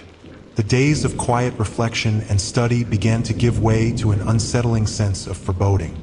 Though the protective talisman hung securely in Aaron's apartment, the feeling of being watched or followed never fully dissipated. It was as if the shadows that had once been his tormentors were now lingering just beyond the edges of his perception, waiting for the right moment to strike again. Aaron's routine became more deliberate. He made sure to double-check all the locks on his doors, installed additional security measures, and kept the apartment well lit. Despite these precautions, his nights were often filled with restless sleep, punctuated by vivid nightmares of darkness and despair. One evening, as Aaron was working late on his manuscript, he received a phone call from Dr. Matthews. Her voice was tinged with urgency. "Aaron, I need to see you. Something important has come up," she said. Without hesitation, Aaron agreed to meet her at her office. The drive there was tense, and the city lights seemed to blur as his mind raced with possible scenarios. When he arrived, Dr. Matthews was already waiting, her expression serious. "I've been reviewing the manuscript," she began as they sat in her dimly lit office. "There's something I didn't notice before, a reference to a ritual that could reawaken a banished entity. It's a precautionary measure that was mentioned in the text." Aaron's heart skipped a beat. "What do you mean?" Dr. Matthews leaned forward. "The text describes a ritual that, if performed incorrectly or if certain conditions are met, can inadvertently bring the entity back or even attract similar forces. I'm worried that the shadowed entity or something like it might be drawn to you." Aaron's blood ran cold. "Is there anything we can do to prevent it?" Dr. Matthews nodded. "Yes, but it requires immediate action. We need to perform a counter-ritual to ensure that no residual dark energy is lingering and to reinforce the protective barriers around you. It's a precautionary step to make sure that the entity cannot return." They quickly began preparations for the counter-ritual, gathering the necessary materials and setting up the protective circle once more. The ritual was intricate, involving a series of complex invocations and protective charms. As they worked, Aaron could feel a palpable sense of tension in the air, a foreboding that mirrored the darkness he had fought so hard to overcome. The night was long and fraught with intensity. The ritual demanded precise timing and exact words, and both Aaron and Dr. Matthews were on edge as they performed each step. The apartment seemed to hold its breath, the shadows around them growing thicker and more restless. As they neared the end of the ritual, an unexpected event occurred. The talisman, which had previously glowed softly, began to pulse with an intense, almost blinding light. Aaron and Dr. Matthews exchanged worried glances. "It's reacting to something," Dr. Matthews said, her voice strained. "It could be a sign that the dark energy is trying to interfere." The light from the talisman grew brighter, filling the room with an otherworldly glow. Shadows on the walls danced and twisted, taking on eerie shapes that seemed to reach out toward them. The temperature in the room plummeted, and a chilling wind swept through, carrying with it whispers of voices from beyond. Aaron felt a surge of fear, but he forced himself to focus on the ritual. He continued reciting the incantations, his voice unwavering despite the increasing pressure. Dr. Matthews joined him, her voice steady and commanding. Suddenly, the intensity of the light reached its peak, and with a deafening crack, the room was plunged into darkness. The candles had been extinguished, and the talisman's glow had faded. The oppressive force that had filled the room seemed to dissipate, leaving behind an eerie silence. The counter-ritual had been completed. Aaron and Dr. Matthews stood in the darkness, their breaths coming in heavy, anxious gasps. The shadows had retreated, and the air felt lighter. "I think it's over," Dr. Matthews said, her voice breaking the silence. "We've reinforced the protective barriers and dispelled any lingering dark energy." Aaron nodded, feeling a mixture of relief and exhaustion. "Thank you, Dr. Matthews. I don't know what I would have done without your help." Dr. Matthews gave him a reassuring smile. "We're in this together. Remember, the fight against darkness is ongoing. It's important to stay vigilant and continue learning." As Aaron left the office, he felt a sense of cautious optimism. The immediate threat had been addressed, but the shadows of his past experiences remained, a reminder of the darkness that had once consumed him. He knew that the fight was far from over and that there would always be a need for vigilance and preparation. The following days were spent reflecting on the events that had transpired and preparing for whatever challenges might come next. Aaron continued his research and maintained the protective measures in his apartment. The experience had changed him profoundly, giving him a deeper understanding of the forces that lurked in the shadows. In the end, Aaron's journey was one of growth and resilience. He had faced unimaginable darkness and emerged with a newfound sense of purpose. The shadows of the past might never fully fade, but he had learned to confront them with courage and strength. As he looked out over the city from his apartment window, Aaron felt a sense of peace and determination. The darkness had been faced, and he was ready to continue his journey, prepared for whatever lay ahead. The fight against the shadows was a part of his life, but it was one he would face with unwavering resolve and a steadfast heart. In the weeks following the counter-ritual, Aaron attempted to return to a semblance of normalcy. He kept himself busy with his writing and research, using the knowledge he'd gained to educate others and prepare for any potential future threats. But despite his efforts, a nagging sense of unease never fully left him. One evening, as Aaron was reviewing his notes, he heard a strange noise coming from the hallway outside his apartment. It was a faint scratching sound, as if something or someone was trying to get in. He froze, his heart pounding in his chest. The noise persisted for a few moments before abruptly stopping. He cautiously approached the door and peered through the peephole but saw nothing unusual. After a moment's hesitation, he opened the door slightly and looked down the hallway. It was empty.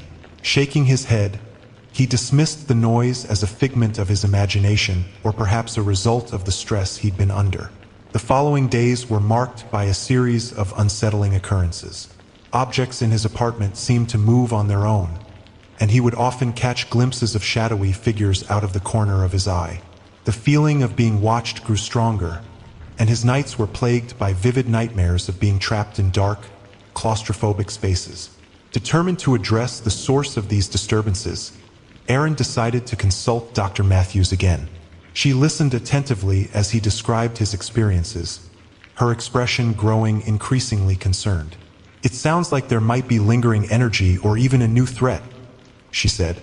"We need to conduct a thorough investigation to understand what's happening." Dr. Matthews suggested they perform a thorough cleansing of Aaron's apartment.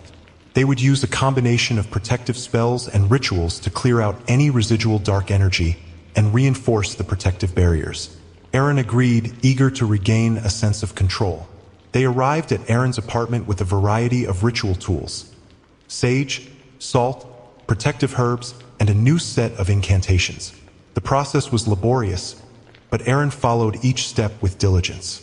Dr. Matthews guided him through the cleansing ritual, which involved walking through each room while reciting protective chants and scattering salt to ward off negative energy. As they worked, Aaron felt a strange presence in the apartment, a cold, almost malevolent force that seemed to resist their efforts.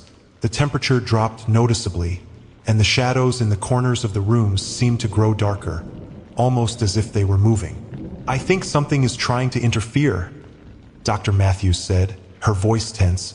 "We need to focus on strengthening the protective barriers." They intensified their efforts, performing additional rituals and invocations to bolster the apartment's defenses. The atmosphere in the apartment became charged with a palpable energy, and Aaron could sense the struggle between the protective forces and the dark presence. By the end of the night, the apartment felt different, lighter and more secure.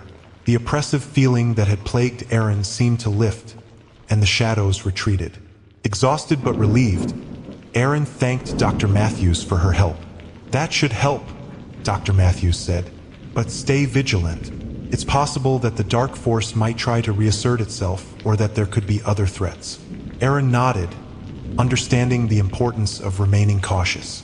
The cleansing ritual had brought a sense of relief, but he knew that the fight against darkness was ongoing. The next few weeks were quieter. The disturbances in his apartment subsided, and Aaron managed to get some much-needed rest. He continued his research, focusing on preventative measures and exploring the nature of dark entities.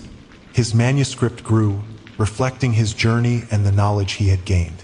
One day, while sifting through old records in a library, Aaron came across a reference to a similar case involving a shadowy entity. The case had been documented in a series of old journals that described the experiences of others who had faced entities akin to the shadowed entity. Aaron delved into the journals, discovering accounts of people who had encountered dark forces and the methods they used to protect themselves. The similarities between their experiences and his own were striking, and the information provided new insights into the nature of these entities. He learned that such entities were not easily vanquished and that they often left behind residual energy that could continue to affect those who had encountered them. The journals also contained descriptions of various protective artifacts and rituals, some of which were unfamiliar to him but seemed promising. With this new knowledge, Aaron began experimenting with some of the protective techniques described in the journals. He crafted additional protective charms and conducted more rituals to strengthen the defenses around his apartment. Each new method he tried provided a sense of empowerment and control. Despite the progress, Aaron remained cautious. He continued to monitor his surroundings and maintain the protective measures he had established. The feeling of being watched had diminished, but he knew that vigilance was crucial. One evening, as he was preparing for bed, he heard a soft knock at his apartment door. It was strange, given that he wasn't expecting any visitors. He approached the door cautiously and looked through the peephole, but saw no one. Opening the door slightly, he found a small, sealed envelope on the floor. The envelope was unmarked, and Aaron's curiosity was piqued. He picked it up and brought it inside, carefully opening it to reveal a single piece of paper. The note was handwritten in a shaky, unfamiliar script. "You're not alone. The shadows still watch. Trust no one." A shiver ran down Aaron's spine as he read the note. The message was cryptic and unsettling, suggesting that there were still unknown dangers lurking. He felt a renewed sense of urgency to remain vigilant and continue his preparations. The cryptic note left Aaron unsettled. He had hoped that the recent rituals and protections had eliminated the threats, but the message suggested otherwise. His sense of security had been shaken, and he knew he needed to remain on high alert. Aaron spent the next few days scrutinizing every detail of his surroundings. He checked and rechecked his protective measures, ensuring everything was in place and functioning as it should. The journal entries and research he had gathered became his primary focus. He pored over them, searching for any clue that might shed light on the message or offer a new method for safeguarding himself. The note's warning that the shadows still watch haunted him. He began to notice things he had previously overlooked. Subtle changes in the way shadows moved, fleeting glimpses of shapes that seemed to shift when he wasn't looking directly at them. Every creak and groan of his apartment felt magnified, as if the walls themselves were whispering secrets he couldn't understand. Dr. Matthews, sensing Aaron's growing anxiety, called to check on him. When Aaron explained the situation, she expressed concern and suggested they investigate the origin of the note further. "We need to find out who sent this and why," Dr. Matthews said. "It's possible that someone is trying to manipulate you or lead you into a trap." Aaron agreed, and they began by examining the envelope and note more closely. They found no identifying marks or fingerprints, but Dr. Matthews noted that the handwriting resembled some of the ancient scripts found in the journals Aaron had been studying. "There's a chance this could be connected to someone with knowledge of these dark forces," she speculated. "We should look into any individuals or groups who might have an interest in this kind of knowledge." Aaron and Dr. Matthews started by contacting experts in the field of occult studies and dark forces. They reached out to scholars and practitioners who might have insights into the note's origins. The responses were varied, with some offering useful information and others dismissing the note as a prank or a misunderstanding. One scholar, however, provided a significant lead. He mentioned a secretive group that specialized in ancient rites and dark magic, known for their extensive knowledge of shadow entities and protective measures. The group, called the Obsidian Circle, was rumored to have members who operated in the shadows, keeping their activities hidden from the public eye. Intrigued, Aaron and Dr. Matthews decided to investigate further. They managed to obtain a contact within the Obsidian Circle, a reclusive figure known only as the Keeper. Arrangements were made to meet with the Keeper in a secluded location, away from prying eyes. The meeting took place in an old, abandoned library, its dusty shelves filled with forgotten tomes and artifacts. The atmosphere was thick with history and the weight of ancient knowledge. The Keeper was an enigmatic figure, draped in dark robes that concealed their face. "Welcome." The Keeper's voice was low and deliberate. "I understand you seek answers regarding the shadows and the message you received." Aaron and Dr. Matthews explained their situation, presenting the note and their concerns. The Keeper listened intently, occasionally glancing at the note with an air of recognition. "The Obsidian Circle is aware of such entities and their manipulations," the Keeper said. "The message you received suggests that there are forces at play beyond your current understanding. It may be an attempt to test or provoke you." Aaron felt a mix of relief and apprehension. "What can we do to counteract this threat?" The Keeper produced a worn, ancient tome from the folds of their robes. This book contains rituals and protective measures designed to combat dark entities and their influence. It will require dedication and precision, but it may provide the answers and protections you need. Aaron accepted the tome with gratitude, feeling its weight as a symbol of the responsibility he now carried. The Keeper offered additional advice on interpreting the text and performing the rituals, emphasizing the importance of maintaining focus and clarity. As Aaron and Dr. Matthews left the library, they felt a renewed sense of purpose. The knowledge and tools they had acquired from the Keeper were invaluable, but they also understood that their journey was far from over. The shadows had not yet been fully dispelled, and the message suggested that new challenges awaited them. Back at his apartment, Aaron began studying the tome with a sense of urgency. The rituals described were complex and demanding, requiring precise execution and a deep understanding of the dark forces they sought to repel. He worked late into the night, practicing the rituals and incorporating them into his existing protective measures. Despite the progress, Aaron remained vigilant. The shadows still seemed to lurk at the edges of his perception, and he continued to experience occasional disturbances. The knowledge from the tome provided some reassurance, but the uncertainty of the situation made it clear that he needed to remain cautious. One evening, while performing a ritual from the tome, Aaron felt a sudden shift in the energy of his apartment. The protective wards he had set up began to flicker, and a chilling breeze swept through the room. Shadows seemed to writhe and stretch, taking on a more sinister form. Aaron's heart raced as he completed the ritual, focusing on the incantations and protective gestures. The energy in the room became charged, and the shadows receded as the ritual took effect. The oppressive atmosphere lifted, but Aaron knew that the threat was not completely gone. Weeks passed, and Aaron continued to immerse himself in the rituals and protective measures outlined in the tome provided by the Keeper. The initial sense of urgency had settled into a routine, but the shadows that once plagued him had not disappeared entirely. They seemed to be biding their time, waiting for an opportunity to strike. The energy in his apartment remained volatile. One evening, Aaron noticed that the protective wards, which had once been reliable, were flickering unpredictably. The shadows, too, seemed to pulse with a life of their own, growing more restless and aggressive. Despite his best efforts, it seemed that the dark forces were adapting to his defenses. Aaron began to experience vivid, disturbing dreams. In these dreams, he found himself in dark, claustrophobic spaces, unable to escape the oppressive weight of shadows that closed in on him. He woke up each morning with a sense of dread, the remnants of the dreams lingering like a shadow over his waking life. Determined to confront these fears head-on, Aaron decided to take a different approach. He reached out to other experts who had experience with dark entities, seeking their guidance on how to strengthen his defenses further. Through online forums and secretive networks, he found a few individuals willing to share their knowledge. One of these individuals, a woman named Lila, had a reputation for dealing with particularly stubborn dark entities. She agreed to meet Aaron and share her insights. The meeting took place in a quiet cafe, where Lila's demeanor was calm and composed, contrasting sharply with the urgency of Aaron's situation.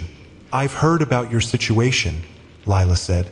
"Dark entities like the one you're dealing with are notorious for their ability to adapt and persist. It's not unusual for them to become more aggressive as they sense their influence waning." Aaron explained the recent disturbances and the difficulty he faced in maintaining effective protections. Lila listened attentively, nodding occasionally. "Sometimes, when dealing with these entities, it's necessary to go beyond standard protections," Lila advised. "You need to disrupt their connection and force them into a state of vulnerability. This often requires a combination of both spiritual and physical interventions." Lila provided Aaron with several advanced techniques for disrupting the entity's influence. These included methods for identifying weak points in the entity's defenses, performing targeted rituals to sever its connection, and using physical objects known to repel dark forces. Armed with this new knowledge, Aaron returned to his apartment and began implementing the techniques Lila had shared. He meticulously followed the instructions, combining rituals with physical interventions. The process was exhausting, but Aaron felt a renewed sense of determination. As he worked, the shadows in his apartment grew more volatile. Objects began to move on their own, and strange noises echoed through the rooms. The oppressive atmosphere seemed to intensify, and Aaron felt a growing sense of unease. Despite these challenges, he continued with the rituals, refusing to let the entity regain its hold. One night, as Aaron was in the midst of a particularly intense ritual, the temperature in his apartment plummeted. A bone-chilling cold enveloped him, and the shadows seemed to swirl and coalesce into a more tangible form. Aaron's heart raced as he pressed on, reciting the incantations with fervor. The energy in the room reached a crescendo, and for a brief moment, the shadows seemed to solidify into a dark, formless shape. It was as if the entity was manifesting in its full, terrifying presence. Aaron could feel the malevolent force pressing against the protective wards, testing their strength. Summoning all his courage, Aaron focused on the most powerful incantation from the tome. The room seemed to crackle with energy, and a blinding light erupted from the center of the room. The shadows writhed and recoiled, their form dissipating under the intense light. When the light finally faded, the apartment was eerily silent. The oppressive atmosphere had lifted, and the shadows had retreated. Aaron, drenched in sweat and exhausted, sank to the floor. He felt a profound sense of relief but knew that the battle was far from over. In the days that followed, the apartment remained quieter. The shadows no longer seemed to move on their own, and the flickering of the protective wards had ceased. Aaron continued to monitor his surroundings, aware that the entity might try to reassert itself or that new threats could emerge. Despite the temporary respite, Aaron remained vigilant. He continued to study the tome, refining his understanding of the rituals and protective measures. He also stayed in contact with Lila and Dr. Matthews, sharing his progress and seeking their advice. One evening, as he was reviewing his notes, Aaron received another unexpected message. This time, it was an email from an unknown sender, containing a single line of text.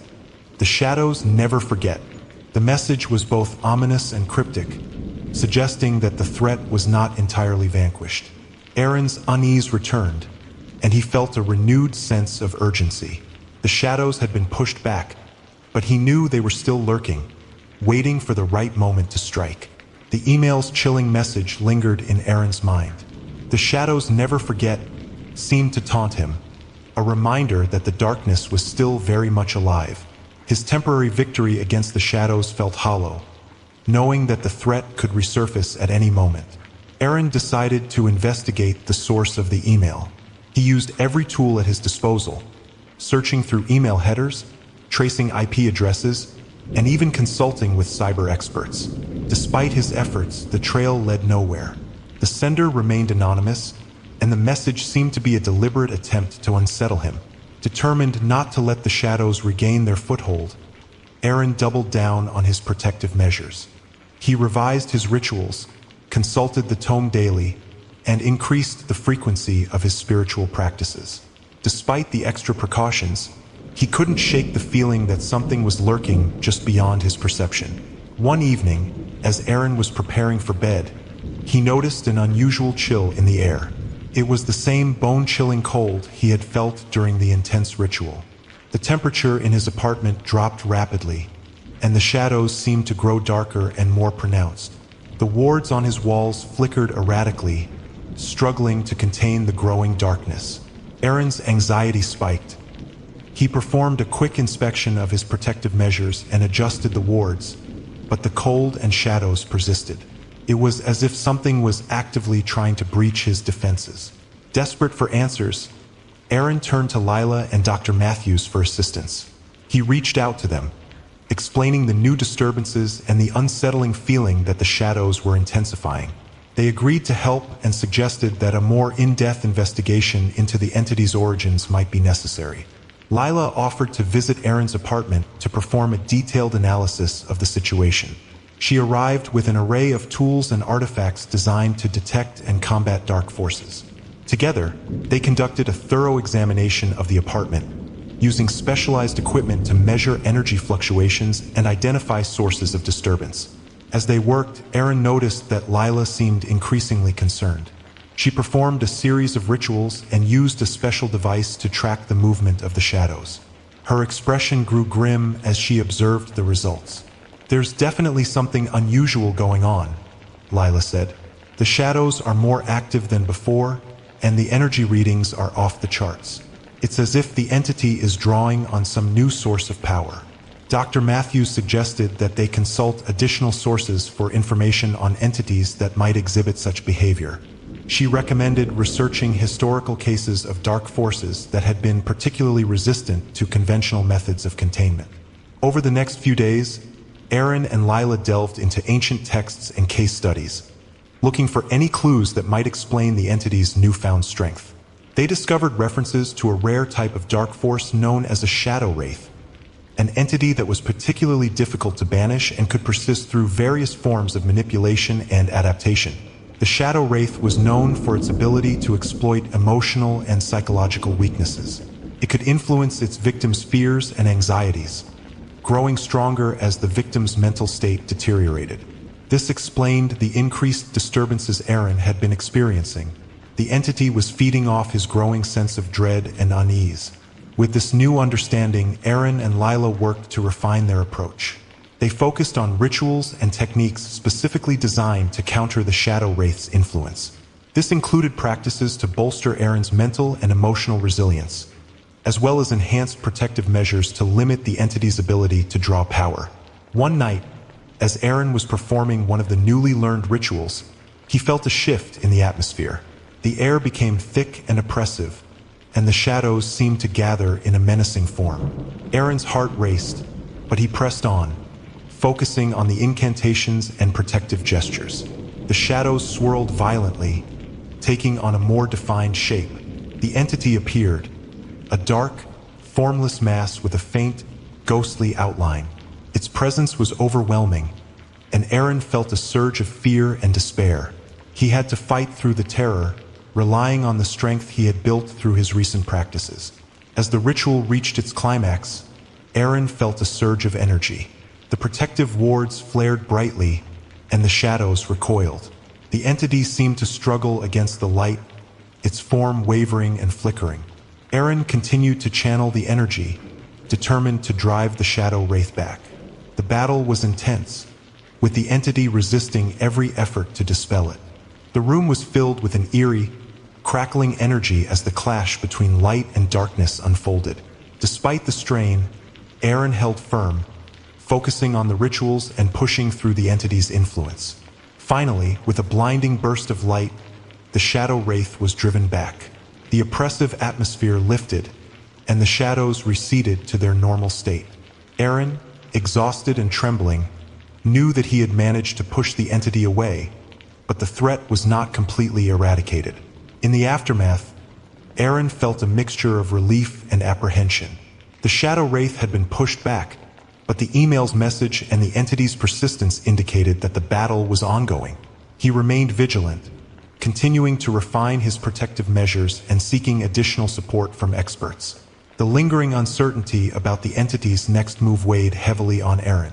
He understood that the Shadow Wraith's ability to adapt and influence meant that he would need to stay one step ahead.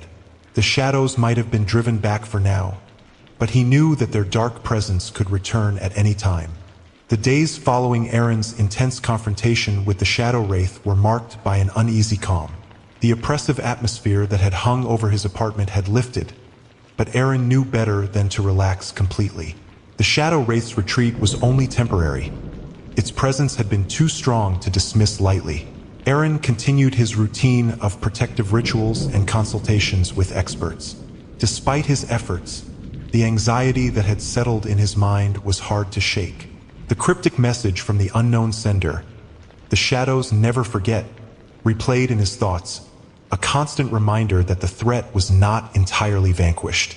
One evening, as Aaron reviewed his notes, he received another unexpected email. This time, it contained a video file. The subject line read, "A gift from the shadows." Hesitant but curious, Aaron opened the file. The video began with a shaky, handheld camera view of what appeared to be a dark, wooded area. The camera moved through the trees, the only sound being the crunch of leaves underfoot. The footage was unsettlingly familiar. The shadows seemed to writhe and move on their own, creating a sense of unease. The camera then focused on a small, dilapidated cabin hidden among the trees. It was an old, weather-beaten structure that seemed to have been abandoned for years. The video continued with the camera approaching the cabin, its movements jerky and erratic. Aaron's heart pounded as the camera entered the cabin. Inside, the room was dark and cluttered, with strange symbols and markings on the walls. The air was thick with a palpable sense of dread. In the center of the room was a large, dusty book, open to a page filled with complex, dark incantations. The video abruptly cut to a close-up of the book's page, revealing a familiar symbol, the same symbol that Aaron had seen in the tome provided by the keeper. The camera then panned to a dark corner of the room, where a shadowy figure stood, its features obscured by darkness. The figure moved towards the camera, and a distorted voice spoke. "You thought you could escape the shadows. They are always watching, always waiting." The video ended abruptly, leaving Aaron in stunned silence. The message was clear. The shadow wraith, or whatever was behind this, was still active and monitoring his every move. The video's unsettling content suggested that they were aware of his efforts to combat the dark forces. Aaron immediately contacted Lila and Dr. Matthews, sharing the disturbing video and its implications. Both experts were alarmed by the development. Lila suggested that the video might be an attempt to taunt and destabilize Aaron, a tactic often used by dark entities to induce fear and weakness. Dr. Matthews proposed that the cabin in the video might be a significant location, potentially related to the Shadow Wraith's origins or rituals. They agreed that further investigation was necessary but cautioned Aaron to proceed with extreme care. Determined to confront the source of the video, Aaron decided to investigate the cabin. He prepared meticulously, gathering protective equipment, ritual tools, and other supplies. Lila and Dr. Matthews provided additional advice on how to stay safe and avoid traps. The next day, Aaron set out for the cabin. The location, indicated by the video, was in a remote, wooded area several hours from his apartment. As he drove, the landscape grew increasingly desolate, adding to his sense of foreboding. Upon arriving at the cabin, Aaron found it exactly as it appeared in the video: old, abandoned, and shrouded in an eerie silence. The air was heavy with a sense of unease, and the surrounding forest seemed to close in on him.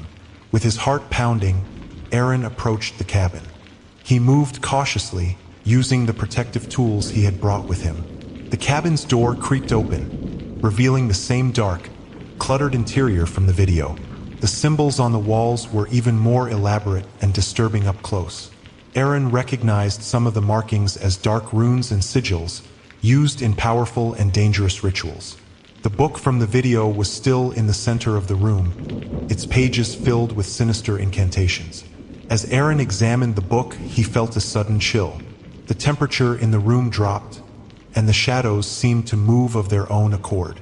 A low, guttural whisper echoed through the cabin, and the shadowy figure from the video seemed to materialize in the corner. The figure remained indistinct, its form shifting and writhing in the darkness. Aaron could feel its malevolent presence pressing against him, trying to instill fear and doubt. He focused on the protective rituals he had learned, reciting them with determination.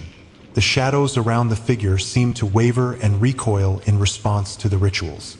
The dark figure's movements became more erratic, as if struggling against an unseen force. Aaron pressed on, using every ounce of strength and knowledge to maintain his defenses. The confrontation reached a climax as a blinding light erupted from Aaron's protective tools. The shadows in the cabin writhed violently before dissipating, leaving the room eerily silent once more. The dark figure was gone, and the oppressive atmosphere lifted. Aaron took a deep breath, his heart still racing.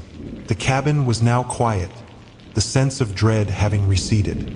He carefully examined the book, noting its significance but deciding to leave it behind for further study.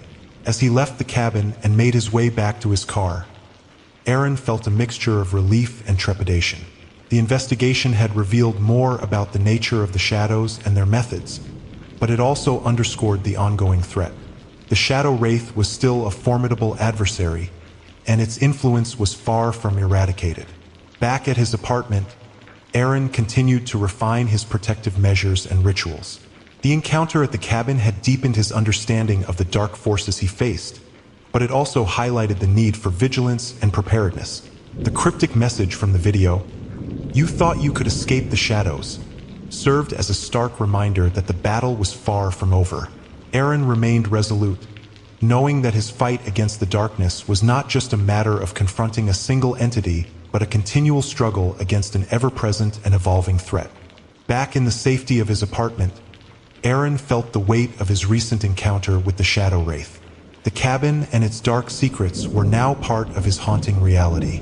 Each night, the oppressive silence and the chilling whispers seemed to grow louder, echoing from the very shadows he was trying to dispel. The next morning, Aaron awoke with a sense of urgency. The discovery of the cabin had intensified his resolve to understand and combat the shadow wraith. He knew that the entity was more than just a mere shadow. It was a complex and deeply rooted force that required an extensive and informed approach. He revisited the tome provided by the keeper, scrutinizing the pages for any additional insights that might help him understand the shadow wraith better.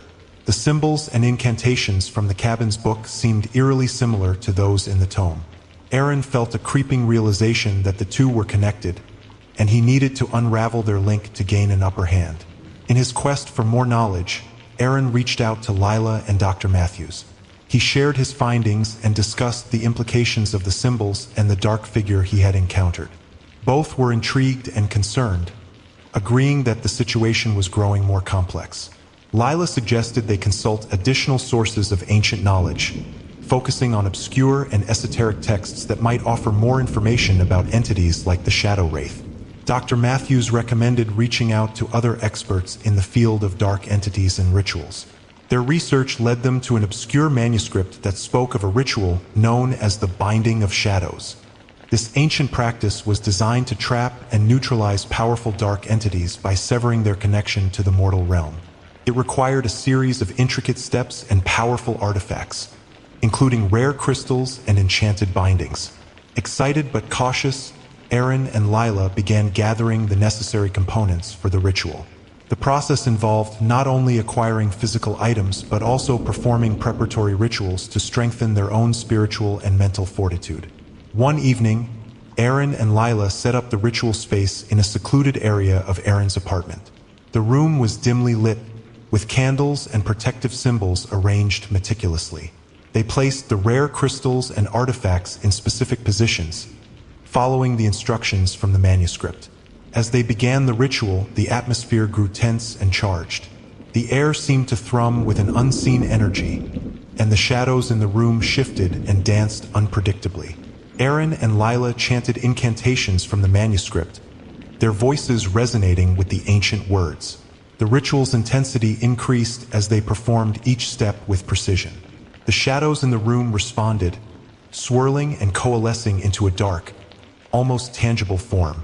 Aaron felt the familiar sense of dread but focused on maintaining the ritual structure and intent. Suddenly, a powerful surge of energy erupted from the shadows. The dark form writhed and twisted, resisting the ritual's influence. Aaron and Lila pressed on, their voices growing more fervent as they completed the final steps of the ritual. With a blinding flash of light, the shadows were momentarily driven back. The oppressive atmosphere lifted, and the dark form dissipated, leaving the room eerily calm. Aaron and Lila took a moment to catch their breath, their faces pale and exhausted. Despite their efforts, Aaron could not shake the feeling that the shadow wraith's influence was still lingering. The ritual had provided a temporary respite, but the entity's presence remained a persistent threat. The binding had not been complete, and the shadow wraith's ability to adapt and resist suggested that it was far from defeated. Over the next few days, Aaron continued his research and practice, refining his techniques and seeking further guidance from experts. The unsettling feeling that the shadow wraith was waiting for an opportunity to strike kept him on edge. He made every effort to stay vigilant and prepared for any new developments.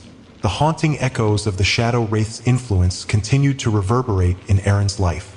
His apartment, once a haven, now felt like a battleground between light and darkness. The shadows seemed to have a life of their own, and every creak and whisper carried an unsettling reminder of the entity's presence. One night, as Aaron was reviewing his notes, he received another email. The subject line read, "The Final Trial." Inside was a message that chilled him to the core. "Your efforts have been noted. The shadows are patient, and they will wait for the perfect moment. Prove your resolve or face the consequences." The message was accompanied by a photo of a dilapidated, abandoned building, similar in appearance to the cabin he had visited. The photo had been taken at night, and the building was shrouded in darkness, with an aura of foreboding that seemed almost palpable. Aaron's heart raced.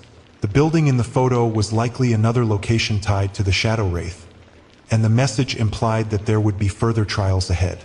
He knew he had to confront whatever awaited him there, but he also understood that the risk was greater than ever. Determined not to falter, Aaron prepared for his next confrontation with the darkness. He gathered his protective gear and studied the new location, planning his approach carefully. The Shadow Wraiths games had escalated, and Aaron was resolute in his commitment to face the trials head-on. The abandoned building in the photograph was located on the outskirts of town, away from the bustling city and into an area known for its desolate and neglected structures. The sense of isolation and decay surrounding the location matched the foreboding nature of the Shadow Wraith's recent threats. Aaron knew that whatever awaited him there would be a crucial step in his ongoing battle against the darkness. He arrived at the building just as twilight settled, the fading light casting long, eerie shadows over the structure. The building was a large, dilapidated warehouse, its once sturdy walls now crumbling and covered in layers of grime and neglect. The windows were boarded up, and the entrance door hung loosely on its hinges, creaking ominously with each gust of wind. Aaron approached the building cautiously, his senses alert to any sign of danger. The atmosphere was heavy with an unnatural stillness, the silence punctuated only by the occasional rustle of wind through the debris-strewn ground. He could feel the oppressive weight of the Shadow Wraith's presence, as if the very air was charged with dark energy. Equipped with his protective gear and ritual tools, Aaron entered the building. The interior was as desolate as the exterior, with broken furniture and scattered debris littering the floor. The air was thick with dust and the musty smell of decay. The building seemed to stretch endlessly, with darkened hallways and rooms branching off in every direction. As he moved through the building, Aaron noticed that the shadows seemed to writhe and shift unnaturally. They clung to the corners and crevices, their movement almost deliberate. The oppressive sense of dread grew stronger, making it difficult for Aaron to focus. He continued his search, guided by a sense of intuition and the knowledge he had gained from his previous encounters. The building felt like a labyrinth, each turn revealing new, unsettling sights. In one room, he found a makeshift altar covered in dark symbols and remnants of old rituals. It was clear that this place had been used for sinister purposes, reinforcing the connection to the Shadow Wraith. Aaron's heart pounded as he entered a large central room. In the center stood a massive, ancient-looking mirror, its surface cracked and smeared with an unknown substance. The mirror seemed to absorb the dim light, casting a distorted reflection of the room's shadows. The sense of malevolence around the mirror was palpable. As he approached the mirror, Aaron felt a sudden chill. The shadows around him seemed to converge on the mirror, their movements growing more frenetic. The air crackled with dark energy, and Aaron could hear faint whispers rising in intensity. He realized that the mirror was likely a focal point of the Shadow Wraith's power, a conduit through which it could influence the physical world. Determined to confront the entity, Aaron began setting up his ritual tools around the mirror. He drew protective symbols on the floor and arranged the rare crystals he had gathered. The ritual was intended to sever the connection between the Shadow Wraith and the mortal realm, but Aaron knew it would be a challenging and risky endeavor. As he completed the preparations, the whispers grew louder, becoming a cacophony of distorted voices. The shadows around the mirror began to coalesce into a dark, amorphous form, the very essence of the Shadow Wraith. The figure's presence was overwhelming, and Aaron could feel its malevolent intent pressing against him. With a deep breath, Aaron began the ritual. He chanted the incantations from the ancient manuscript, his voice steady despite the mounting pressure. The crystals began to glow, casting a flickering light that pushed against the encroaching darkness. The mirror's surface rippled, reflecting distorted images of Aaron's struggle. The Shadow Wraith's form writhed and twisted, its dark tendrils reaching out toward Aaron. The room was filled with a chaotic interplay of light and shadow, as if the very fabric of reality was being torn apart. Aaron focused on maintaining the ritual's integrity, using every ounce of strength and willpower to hold the line against the darkness. The confrontation reached its peak as the mirror's surface shattered with a deafening crash. The shadows recoiled, their form dissipating into a swirling vortex of darkness. The oppressive atmosphere began to lift, and the cacophony of whispers faded into silence. The building, once suffused with dark energy, felt noticeably lighter. Breathing heavily, Aaron surveyed the aftermath. The mirror's shards lay scattered on the floor, and the dark form of the shadow wraith was gone. The sense of malevolence had receded, but Aaron knew better than to let his guard down. The destruction of the mirror was a significant victory, but it was not the end of the struggle. As he left the building, Aaron felt a sense of cautious optimism. The battle against the shadow wraith had reached a critical point, and the entity's power had been significantly diminished. However, the nature of the dark forces he was facing suggested that there would be more trials ahead. Back at his apartment, Aaron continued to refine his protective measures and analyze the results of the recent confrontation. He knew that the Shadow Wraith's defeat was only part of the larger battle against the darkness. The entity's influence might have been weakened, but it was still a formidable adversary. The echoes of the Shadow Wraith's presence lingered in Aaron's mind, a constant reminder of the ongoing threat. As he prepared for future challenges, he remained resolute in his commitment to confront and ultimately vanquish the darkness that had plagued his life. Aaron's victory over the Shadow Wraith at the abandoned building was a significant step, but the respite was brief. Despite the ritual's apparent success, a lingering unease settled over him. The shadowy entity had been driven back, but Aaron sensed that the confrontation had only scratched the surface of the deeper darkness that lay beneath. The days following the encounter were marked by an eerie quietness. The oppressive energy that had once seemed to suffuse his surroundings had lifted, but the silence felt unnervingly unnatural. Aaron's apartment, once a haven of solace, now seemed like a stark reminder of the battles fought and the ones still to come. One evening, as Aaron reviewed his notes and analyzed the results of the ritual, he received an unexpected visit from Lila. Her worried expression immediately conveyed that something was amiss. "Hey, Aaron," she greeted, her voice carrying an edge of concern. "I've been trying to reach you. I think we need to talk." Aaron nodded, motioning for her to sit down. "What's going on?" Lila took a deep breath, her eyes scanning the room before settling on Aaron. "I've been doing some research on the Shadow Wraith and related entities. It seems like there's a lot more we don't know about these dark forces. I came across something that might explain why the entity was so persistent." Aaron leaned forward, his curiosity piqued. "What did you find?" Lila continued, "There's a legend about the Shadow Wraith being part of a larger network of dark entities. It's said that these entities are bound to ancient, hidden realms, and their power is interlinked. The ritual you performed might have weakened the Wraith, but it could also have triggered other entities to take notice." Aaron's expression darkened. "You're saying that our actions might have drawn the attention of more dark forces?" "Exactly," Lila replied.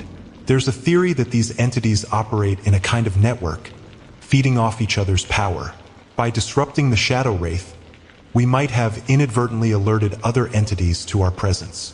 The implication of Lila's words settled heavily on Aaron. The notion that their efforts to combat one dark force might have attracted others was unsettling. It meant that their struggle was far from over, and new dangers could be lurking just beyond the horizon. Determined to understand the situation better, Aaron and Lila delved deeper into their research. They examined ancient texts and consulted with experts on dark entities and their networks.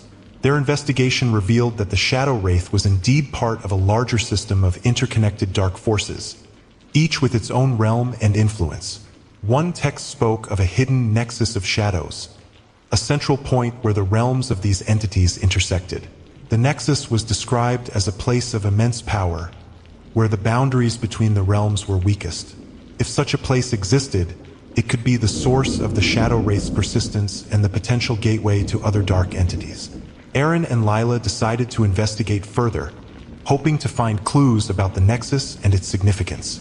They began by examining locations known for their historical connections to dark forces, seeking any signs or remnants that might lead them to the nexus.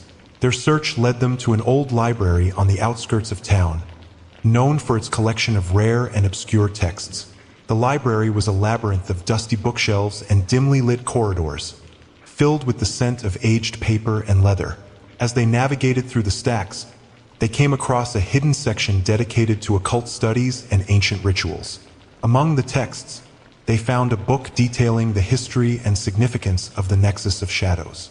The book described the Nexus as a place where the boundaries between the mortal world and the dark realms were particularly thin. It also mentioned that powerful rituals performed at the Nexus could either strengthen or weaken the connection between the realms.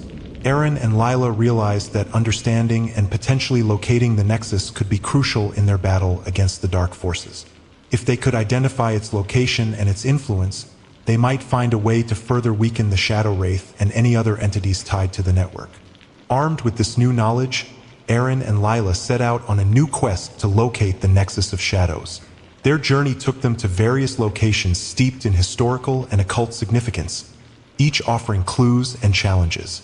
They followed leads and deciphered cryptic symbols, driven by the urgency of their mission. As they got closer to their goal, the sense of foreboding grew stronger.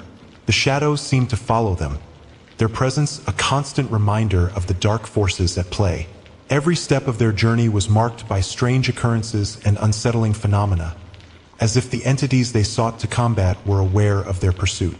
Their search led them to an ancient underground cavern, hidden beneath a long-abandoned building. The cavern's entrance was obscured by overgrown vegetation and debris, but the markings around the entrance matched those described in the texts about the Nexus. With trepidation, Aaron and Lila descended into the cavern. The air grew colder, and the darkness seemed to press in from all sides.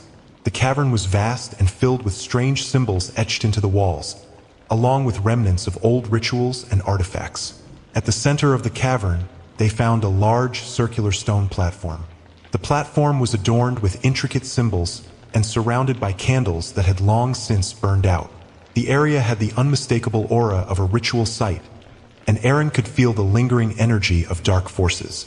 "This must be it," Lila said, her voice echoing in the cavern. "The Nexus of Shadows." Aaron nodded, examining the platform closely. "We need to perform a ritual to understand its full significance and possibly weaken the connection between the realms." They set up their ritual tools and began the process, carefully following the instructions from their research. The cavern filled with an eerie light as they chanted incantations and performed the necessary steps.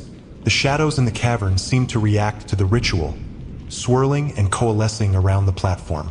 As the ritual reached its peak, the cavern's atmosphere grew tense. The shadows seemed to become more animated, their movements growing more erratic. A deep rumbling filled the cavern, and Aaron could sense the intense energy being stirred by their actions. With a final, decisive chant, the ritual concluded. The shadows receded, and the cavern's oppressive atmosphere lightened. The sense of malevolence that had pervaded the cavern began to dissipate, and Aaron and Lila took a moment to catch their breath. Though the ritual had provided some relief, Aaron knew that their journey was far from over. The Nexus of Shadows was a critical point of influence, but the network of dark forces was vast and complex. Their efforts had made a significant impact, but the fight against the darkness was ongoing. As they left the cavern, Aaron and Lila prepared for the next phase of their battle. The knowledge they had gained about the Nexus and the Dark Network would guide their future efforts.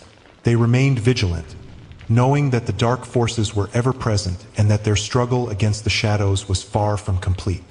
Aaron's victory over the Shadow Wraith at the abandoned building was a significant step, but the respite was brief. Despite the ritual's apparent success, a lingering unease settled over him. The shadowy entity had been driven back, but Aaron sensed that the confrontation had only scratched the surface of the deeper darkness that lay beneath. The days following the encounter were marked by an eerie quietness. The oppressive energy that had once seemed to suffuse his surroundings had lifted, but the silence felt unnervingly unnatural. Aaron's apartment, once a haven of solace, now seemed like a stark reminder of the battles fought and the ones still to come. One evening, as Aaron reviewed his notes and analyzed the results of the ritual, he received an unexpected visit from Lila. Her worried expression immediately conveyed that something was amiss.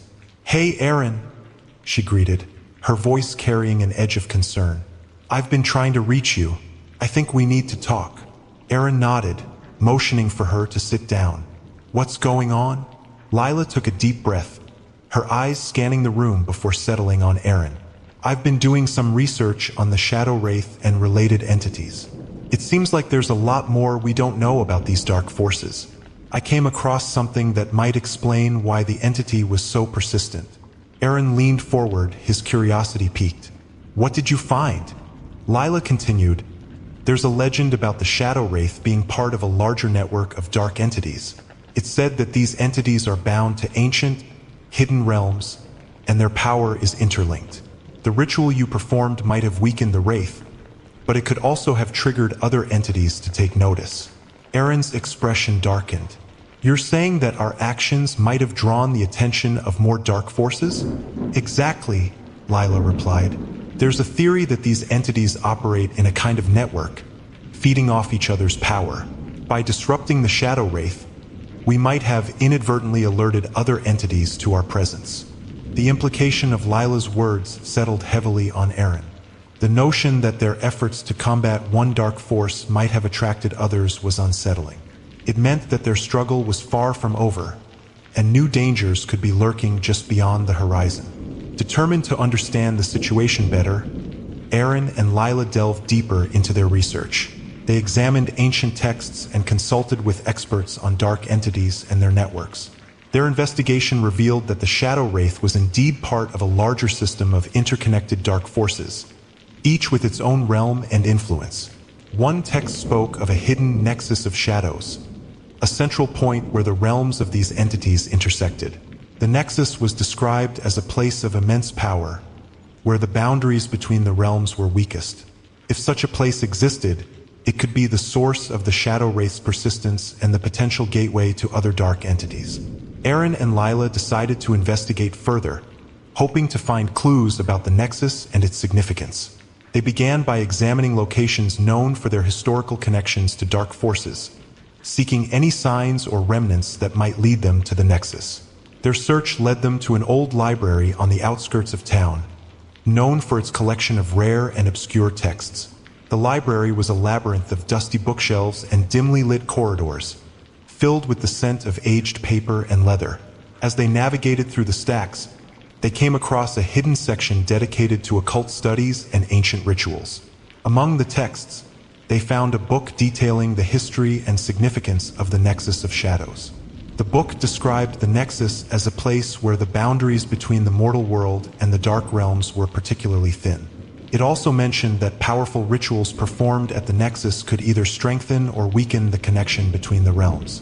Aaron and Lila realized that understanding and potentially locating the Nexus could be crucial in their battle against the dark forces.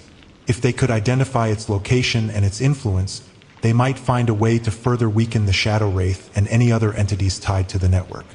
Armed with this new knowledge, Aaron and Lila set out on a new quest to locate the Nexus of Shadows. Their journey took them to various locations steeped in historical and occult significance, each offering clues and challenges. They followed leads and deciphered cryptic symbols, driven by the urgency of their mission. As they got closer to their goal, the sense of foreboding grew stronger. The shadows seemed to follow them, their presence a constant reminder of the dark forces at play. Every step of their journey was marked by strange occurrences and unsettling phenomena, as if the entities they sought to combat were aware of their pursuit. Their search led them to an ancient underground cavern, hidden beneath a long-abandoned building. The cavern's entrance was obscured by overgrown vegetation and debris, but the markings around the entrance matched those described in the texts about the Nexus. With trepidation, Aaron and Lila descended into the cavern. The air grew colder, and the darkness seemed to press in from all sides.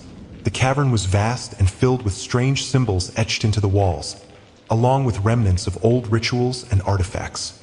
At the center of the cavern, they found a large circular stone platform. The platform was adorned with intricate symbols and surrounded by candles that had long since burned out. The area had the unmistakable aura of a ritual site, and Aaron could feel the lingering energy of dark forces. "This must be it," Lila said, her voice echoing in the cavern. "The Nexus of Shadows." Aaron nodded, examining the platform closely. "We need to perform a ritual to understand its full significance and possibly weaken the connection between the realms." They set up their ritual tools and began the process, carefully following the instructions from their research. The cavern filled with an eerie light as they chanted incantations and performed the necessary steps. The shadows in the cavern seemed to react to the ritual, swirling and coalescing around the platform. As the ritual reached its peak, the cavern's atmosphere grew tense. The shadows seemed to become more animated, their movements growing more erratic. A deep rumbling filled the cavern, and Aaron could sense the intense energy being stirred by their actions. With a final, decisive chant, the ritual concluded. The shadows receded, and the cavern's oppressive atmosphere lightened. The sense of malevolence that had pervaded the cavern began to dissipate, and Aaron and Lila took a moment to catch their breath. Though the ritual had provided some relief, Aaron knew that their journey was far from over. The Nexus of Shadows was a critical point of influence, but the network of dark forces was vast and complex. Their efforts had made a significant impact, but the fight against the darkness was ongoing. As they left the cavern, Aaron and Lila prepared for the next phase of their battle. The knowledge they had gained about the Nexus and the Dark Network would guide their future efforts. They remained vigilant, knowing that the dark forces were ever present and that their struggle against the shadows was far from complete.